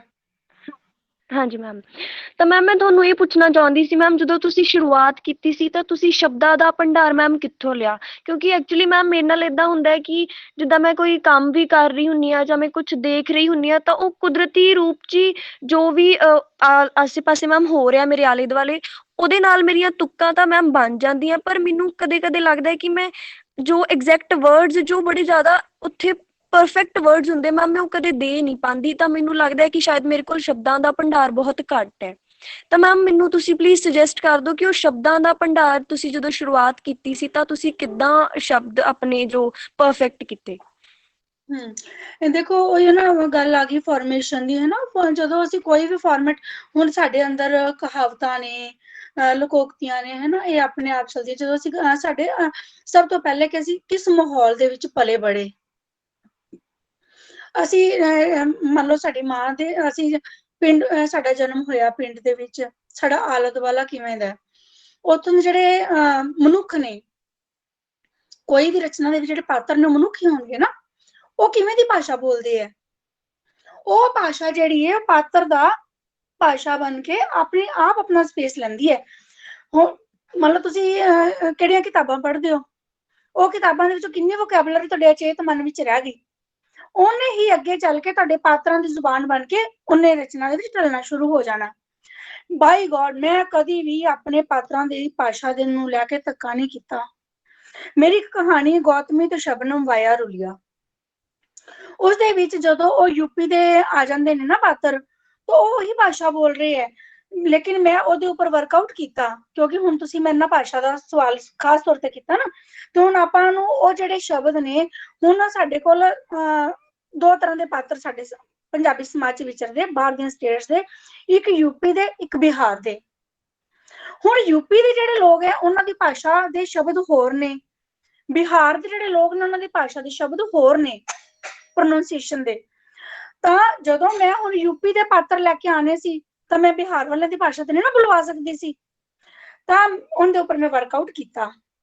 ਮੈਂ ਆਪਣਾ ਇੱਕ ਵਾਰੀ ਜੋ ਲਿਖਣਾ ਸੀ ਪਾਤਰਾਂ ਦੀ ਗੱਲ ਮੈਂ ਕਰ ਦਿੱਤੀ। ਮੇਰੇ ਘਰ ਦੇ ਵਿੱਚ ਜਿਹੜੀ ਕੰਮ ਕਰਨ ਵਾਲੀ ਬਾਈ ਸੀ ਉਹ ਯੂਪੀ ਦੀ ਔਰਤ ਸੀ। ਮੈਂ ਜਿੰਨੇ ਵੀ ਡਾਇਲੋਗ ਉਸ ਭਾਸ਼ਾ ਦੇ ਯੂਪੀ ਦੇ ਪਾਤਰ ਦੇ ਆਪਣੇ ਡਿਸਕ੍ਰਾਈਬ ਕੀਤੇ ਹੋਏ ਸੀ ਕਹਾਣੀ ਦੇ ਵਿੱਚ, ਮੈਂ ਉਹਨੂੰ ਬੋਲ ਕੇ ਸੁਣਾਏ ਸਾਰੇ ਦੇ ਸਾਰੇ। ਮੈਂ ਸਾਰੀ ਗੱਲ ਉਹਨੇ ਜਦੋਂ मैं बोले वो कहती मैडम आप यूपी से हो का? मैं क्या नहीं, मैं यूपी से नहीं हूँ, मैं तो इधर की हूँ। लेकिन कहते फिर ये वाली सारे आपने कैसे सीख लिया? मैं क्या सीखा नहीं, मैं तेरे को सुनती रहती हूँ। ड्यूरिंग दैट पीरियड मैं ਉਹਦੇ ਨਾਲ ਉਹਦੀ ਭਾਸ਼ਾ ਵਿੱਚ ਗੱਲਬਾਤ ਕਰਦੀ ਰਹੀ। ਉਸ ਤੋਂ ਬਾਅਦ ਜਿਹੜੇ ਯੂਪੀ ਦੀਆਂ ਕੁਝ ਲੜਕੀਆਂ ਸੀ, ਮੇਰੇ ਬ੍ਰਦਰ ਦੇ ਨਾਲ ਸਰਕਲ ਦੇ ਵਿੱਚ ਕੁਝ ਲੋਕ ਸੀ, ਮੈਂ ਆਪਣੇ ਭਰਾ ਨੂੰ ਕਿਹਾ ਉਹਨਾਂ ਨੇ ਮੇਰੀ ਉਹਨਾਂ ਲੜਕੀਆਂ ਨਾਲ ਗੱਲਬਾਤ ਕਰਵਾਈ। ਮੈਂ ਉਸ ਭਾਸ਼ਾ ਦੇ ਉੱਪਰ ਬਕਾਇਦਾ ਕੰਮ ਕੀਤਾ, ਕਿਉਂਕਿ ਮੈਂ ਕੋਈ ਵੀ ਕਹਾਣੀ ਨੂੰ ਲਾਈਟਲੀ ਨਹੀਂ ਲੈਂਦੀ। ਮੈਂ ਜਦੋਂ ਵੀ ਕੋਈ ਕਹਾਣੀ ਲਿਖਦੀ ਹਾਂ, ਮੈਂ ਉਹਦੇ ਵਿਸ਼ੇ ਦੇ ਉੱਪਰ ਨਿੱਠ ਕੇ ਕੰਮ ਕਰਦੀ ਹਾਂ। ਉਹਦੇ ਵਿੱਚ ਭਾਵੇਂ ਮੈਂ ਇੱਕ ਲਾਈਨ ਹੀ ਲਿਖਣੀ ਹੋਵੇ, ਉਸ ਲਾਈਨ ਨਾਲ ਕੰਸਰਨਡ ਵੀ ਮੈਨੂੰ ਪਤਾ ਹੋਣਾ ਚਾਹੀਦਾ ਹੈ ਇਹਦਾ ਆਦਿ ਕੀ ਹੈ, ਇਹਦਾ ਅੰਤ ਕੀ ਹੈ। ਚਾਹੇ ਮੈਂ ਕਹਾਣੀ ਵਿੱਚ ਲਿਖਾਂ ਚਾਹੇ ਨਾ ਲਿਖਾਂ, ਪਰ ਜਦੋਂ ਤੱਕ ਮੇਰੀਆਂ ਅੰਦਰ ਦੀਆਂ ਕੁਐਰੀਜ਼ ਨੂੰ ਮੈਂ ਆਪਣੇ ਆਪ ਨੂੰ ਸੰਤੁਸ਼ਟ ਨਹੀਂ ਕਰਦੀ, ਮੈਂ ਉਦੋਂ ਤੱਕ ਕਦੀ ਵੀ ਕਹਾਣੀ ਨੂੰ ਫਾਈਨਲ ਰੂਪ ਨਹੀਂ ਦਿੰਦੀ। ਮੈਂ ਬਹੁਤ ਕਹਾਣੀ ਲਿਖਦੀ ਹਾਂ, ਔਰ ਭਾਸ਼ਾ ਤੇ ਸੱਚੀ ਮੁੱਚੀ ਬਹੁਤ ਕੰਮ ਕਰਨਾ ਚਾਹੀਦਾ ਸਾਨੂੰ। ਕੱਚੀ ਬਿੱਲੀ ਕਹਾਣੀ ਸਾਨੂੰ ਪੇਸ਼ ਨਹੀਂ ਕਰਨੀ ਚਾਹੀਦੀ। ਜਿਹਦੇ ਵਿੱਚ ਸ਼ਬਦ ਕੱਚੇ ਹੋਣਗੇ, ਉਹ ਕਦੇ ਵੀ ਚੰਗੀ ਰਚਨਾ ਦਾ ਪ੍ਰਭਾਵ ਨਹੀਂ ਦੇ ਪਾਉਣਗੇ। ਇਹ ਮੇਰਾ ਮੰਨਣਾ ਹੈ। ਜੀ ਜੀ, ਬੜੀ ਵਧੀਆ ਗੱਲਬਾਤ ਦੱਸੀ ਮੈਡਮ ਦੀਪਤੀ ਜੀ ਨੇ। ਲਗਭਗ ਸਾਡਾ ਪ੍ਰੋਗਰਾਮ ਬਿਲਕੁਲ ਸਮਾਪਤੀ ਵੱਲ ਆ। ਮੈਂ ਚਾਹੂੰਗਾ ਜੇ ਕਿਸੇ ਦੋਸਤ ਦੇ ਮਨ ਦੇ ਵਿੱਚ ਕੋਈ ਸਵਾਲ ਰਹਿ ਗਿਆ ਹੋਵੇ ਜਾਂ ਕੋਈ ਪੁੱਛਣਾ ਚਾਹੁੰਦਾ ਹੋਵੇ, ਤਾਂ ਅਸੀਂ ਇੱਕ ਅੱਧਾ ਮਿੰਟ ਵੇਟ ਕਰਾਂਗੇ ਤਾਂ ਉਹ ਆਪਣਾ ਸਵਾਲ ਰੱਖ ਸਕਦਾ ਹੈ। ਤਾਂ ਜੇ ਕਿਸੇ ਦੋਸਤ ਦੇ, ਕਿਸੇ ਸਾਥੀ ਦੇ ਮਨ ਦੇ ਵਿੱਚ ਕੋਈ ਸਵਾਲ ਰਹਿ ਗਿਆ ਹੋਵੇ ਤਾਂ ਨਹੀਂ, ਲਗਭਗ ਸਾਡਾ ਸਮਾਂ ਕਾਫੀ ਹੋ ਗਿਆ ਸਾਡੇ ਕੋਲੇ, ਤਾਂ ਅਸੀਂ ਬਿਲਕੁਲ ਸਮਾਪਤੀ ਦੇ ਵੱਲ ਵੱਧ ਰਹੇ ਹਾਂ ਪ੍ਰੋਗਰਾਮ ਦੇ। ਤਾਂ ਚਲੋ, ਮੇਰੇ ਖਿਆਲ ਦੇ ਵਿੱਚ ਨਹੀਂ ਸਾਡਾ ਕੋਈ ਦਰਸ਼ਕ। ਮੇਰੇ ਖੁਦ ਦੇ 2-3 ਸਵਾਲ ਰਹਿ ਗਏ ਆ। ਚਲੋ ਉਹ ਕਿਸੇ ਫੇਰ ਸਮੇਂ ਦੌਰਾਨ ਸਹੀ, ਜਦੋਂ ਆਪਾਂ ਨੂੰ ਕਿਤੇ ਫੇਰ ਦੁਬਾਰਾ ਸਮਾਂ ਮਿਲਦਾ ਤਾਂ, ਕਿਉਂਕਿ ਸਮਾਂ ਬਹੁਤ ਹੋ ਗਿਆ ਜੀ ਮੇਰੇ ਖਿਆਲ ਦੇ ਵਿੱਚ। ਸਾਡੇ ਜਿਹੜੇ ਦਰਸ਼ਕ ਆ ਉਹ ਵੀ ਬੈਠੇ ਹੋਏ ਸੀ, ਉਹਨਾਂ ਦਾ ਮਨ ਨਹੀਂ ਕਰ ਰਿਹਾ ਹੋਣਾ ਵੀ ਪ੍ਰੋਗਰਾਮ ਛੱਡ ਕੇ। ਬੜੀਆਂ ਕਮਾਲ ਦੀਆਂ ਗੱਲਾਂ ਬਾਤਾਂ ਚੱਲ ਰਹੀਆਂ ਸੀਗੀਆਂ। ਤਾਂ ਪ੍ਰੋਗਰਾਮ ਦੀ ਸਮਾਪਤੀ ਵੱਲ ਲੈ ਕੇ ਜਾਣਾ ਚਾਹੂੰਗਾ ਪ੍ਰੋਗਰਾਮ ਨੂੰ, ਤੇ ਜਿਹੜਾ ਅਗਲੀ ਕਾਰਵਾਈ ਆ ਪ੍ਰੋਫੈਸਰ ਬਲਵਿੰਦਰ ਚਹਿਲ ਜੀ ਕਰਨਗੇ। ਬਲਵਿੰਦਰ ਚਹਿਲ ਜੀ। ਸ਼ੁਕਰੀਆ ਪ੍ਰਗਟ। ਕਹਾਣੀਕਾਰਾਂ ਦੇ ਅੰਗ ਸੰਗ ਲੜੀ ਤਹਿਤ ਆਨਲਾਈਨ ਜਿਹੜੀ ਰੂਬਰੂ ਲੜੀ ਆ, ਉਹਦੇ ਤਹਿਤ ਅੱਜ ਸਾਡੇ ਨਾਲ ਦੀਪਤੀ ਬਬੂਟਾ ਜੀ ਸਨ, ਜਿਨ੍ਹਾਂ ਨੇ ਸਾਡੇ ਛੋਟੇ ਜਿਹੇ ਸੱਦੇ ਦੇ ਉੱਤੇ ਸਾਨੂੰ ਇੰਨਾ ਮਾਣ ਬਖਸ਼ਿਆ ਤੇ ਉਹ ਪ੍ਰੋਗਰਾਮ ਵਿੱਚ ਆਏ ਤੇ ਲੰਮਾ ਸਮਾਂ ਸਾਡੇ ਨਾਲ ਗੱਲਾਂ ਕੀਤੀਆਂ। ਸਾਰੇ ਸਵਾਲਾਂ ਦੇ ਖੁੱਲ੍ਹ ਕੇ ਜਵਾਬ ਦਿੱਤੇ। ਆਪਣੀ ਸਿਰਜਣ ਪ੍ਰਕਿਰਿਆ ਬਾਰੇ, ਨਵੇਂ ਸਿਖਾਂਦਰੂਆਂ ਲਈ ਬੜੀਆਂ ਖੂਬਸੂਰਤ ਗੱਲਾਂ ਸੀ, ਤੇ ਨਾਲ ਜਿਹੜੇ ਲਿਖਣ ਵਾਲੇ ਅੱਛਾ, ਉਹਨਾਂ ਲਈ ਵੀ ਸਾਨੂੰ ਬੜੀਆਂ ਵਧੀਆ ਗੱਲਾਂ ਸੁਣਨ ਨੂੰ ਮਿਲੀਆਂ। ਸਾਡੇ ਨਾਲ ਗੁਰਮੀਤ ਪਨਾਗ ਜੀ ਜੁੜੇ, ਡਾਕਟਰ ਸੁਖਪਾਲ ਥਿੰਦ ਜੀ ਨੇ ਵੀ ਜੁਆਇਨ ਕੀਤਾ, ਅਸੀਂ ਉਹਨਾਂ ਦਾ ਵੀ ਸ਼ੁਕਰਗੁਜ਼ਾਰ ਕਰਾਂਗੇ। ਉਹਨਾਂ ਦੇ ਵੀ ਗੁਰਪ੍ਰੀਤ ਸਿੰਘ ਸਾਡੇ ਨਾਲ ਜੁੜੇ, ਲਵਪ੍ਰੀਤ ਪੰਕ, Sukhchain Singh, Rupinder Kaur, professor Sunita Singla, doctor Veerpal Sidhu, doctor Sukhveer Kaur Sukhan, professor Harinder Singh, professor Harjinder Singh, Charanjit Sandhu, Gurpiar Brar, Manjinder Singh, Nirbhai Brar, Ashwinder Gill, Jasveer Kaur, Arshdeep, Manjot Kaur, Lovepreet Brar, swaggy Sardar. ਇਸ ਤੋਂ ਬਿਨਾਂ ਹੋਰ ਕਾਫੀ ਇੱਕ ਲੰਬੀ ਲਿਸਟ ਆ ਗਈ, ਉਹ ਮੈਂ ਛੱਡ ਰਿਹਾ ਨਾਮ। ਤਾਂ ਇੰਨੇ ਸਾਡੇ ਨਾਲ ਇਸ ਤੋਂ ਵੀ ਵੱਧ ਦਰਸ਼ਕ ਜੁੜੇ। ਅਸੀਂ ਇਹਨਾਂ ਸਾਰਿਆਂ ਦਾ ਹੀ ਬਹੁਤ ਬਹੁਤ ਧੰਨਵਾਦ ਕਰਦੇ ਹਾਂ, ਜਿਨ੍ਹਾਂ ਨੇ ਇੰਨਾ ਲੰਮਾ ਸਮਾਂ ਸਾਡੇ ਇਸ ਪ੍ਰੋਗਰਾਮ ਨੂੰ ਦਿੱਤਾ। ਤੇ ਖਾਸ ਤੌਰ ਤੇ ਪ੍ਰਗਟ ਬਰਾੜ ਜੀ, ਜਿਨ੍ਹਾਂ ਨੇ ਮੰਚ ਦਾ ਬਹੁਤ ਅੱਛੀ ਤਰ੍ਹਾਂ ਸੰਚਾਲਨ ਕੀਤਾ, ਪ੍ਰੋਫੈਸਰ ਹਰਿੰਦਰ ਬਰਾੜ ਜੀ, ਤੇ ਬਾਕੀ ਜਿਨ੍ਹਾਂ ਨੇ ਖਾਸ ਤੌਰ ਤੇ ਸਵਾਲ ਪੁੱਛੇ ਪ੍ਰੋਗਰਾਮ ਦੌਰਾਨ, ਅਸੀਂ ਉਹਨਾਂ ਦਾ ਵੀ ਖਾਸ ਤੌਰ ਤੇ ਧੰਨਵਾਦ ਕਰਦੇ ਹਾਂ। ਤੇ ਦੀਪਤੀ ਬਬੂਟਾ ਜੀ ਦਾ ਮੈਂ ਇੱਕ ਵਾਰ ਫੇਰ ਤੋਂ ਧੰਨਵਾਦ ਕਰਦਾ। ਤੇ ਸਾਰੇ ਦਰਸ਼ਕਾਂ ਨੂੰ ਮੈਂ ਕਹਾਂਗਾ ਕਿ ਅਸੀਂ ਇਸੇ ਲੜੀ ਦੇ ਅਗਲੇ ਸ਼ਨੀਵਾਰ ਫਿਰ ਕਿਸੇ ਸਮਰਥ ਕਹਾਣੀਕਾਰ ਨੂੰ ਮਿਲਦੇ ਹਾਂ। ਇਸ ਤੋਂ ਪਹਿਲਾਂ ਵੀ ਅਸੀਂ ਗੁਰਮੀਤ ਕੜਿਆਲਵੀ ਜੀ, ਜਸਪਾਲ ਮਾਨਖੇੜਾ, ਜਸਵੀਰ ਰਾਣਾ, ਖਾਲਿਦ ਹੁਸੈਨ ਤੇ ਅੱਜ ਦੀਪਤੀ ਬਬੂਟਾ ਜੀ ਨੂੰ ਸੁਣਿਆ। ਤੇ ਇਸੇ ਲੜੀ ਦੇ 6ਵੀਂ ਕੜੀ ਦੇ ਵਿੱਚ ਅਸੀਂ ਅਗਲੇ ਸ਼ਨੀਵਾਰ 5:30 ਵਜੇ ਇਸੇ ਲਿੰਕ ਉੱਪਰ ਇੱਕ ਹੋਰ ਪੰਜਾਬੀ ਦੇ ਸਮਰਥ ਕਥਾਕਾਰ ਨੂੰ ਸੁਣਾਂਗੇ। ਤੇ ਸਾਰੇ ਦਰਸ਼ਕਾਂ ਦਾ, ਪ੍ਰਗਟ ਬਰਾੜ ਜੀ ਦਾ, ਹਰਿੰਦਰ ਬਰਾੜ ਜੀ ਦਾ, ਤੇ ਖਾਸ ਤੌਰ ਤੇ ਦੀਪਤੀ ਬਬੂਟਾ ਜੀ ਦਾ ਮੈਂ ਬਹੁਤ ਮਸ਼ਕੂਰ ਹਾਂ, ਜਿਨ੍ਹਾਂ ਨੇ ਸਾਨੂੰ ਇੰਨੀਆਂ ਖੂਬਸੂਰਤ ਗੱਲਾਂ ਸੁਣਾਈਆਂ। ਸ਼ੁਕਰੀਆ। ਹੁਣ ਤੁਸੀਂ ਸਾਰੇ ਦਰਸ਼ਕ ਤੇ ਸਾਰੇ ਸਾਡੇ ਮਹਿਮਾਨ ਪ੍ਰੋਗਰਾਮ ਨੂੰ ਲੀਵ ਕਰ ਸਕਦੇ ਹੋ। ਸ਼ੁਕਰੀਆ, ਥੈਂਕ ਯੂ। ਬਹੁਤ ਬਹੁਤ ਸ਼ੁਕਰੀਆ, ਧੰਨਵਾਦ ਜੀ।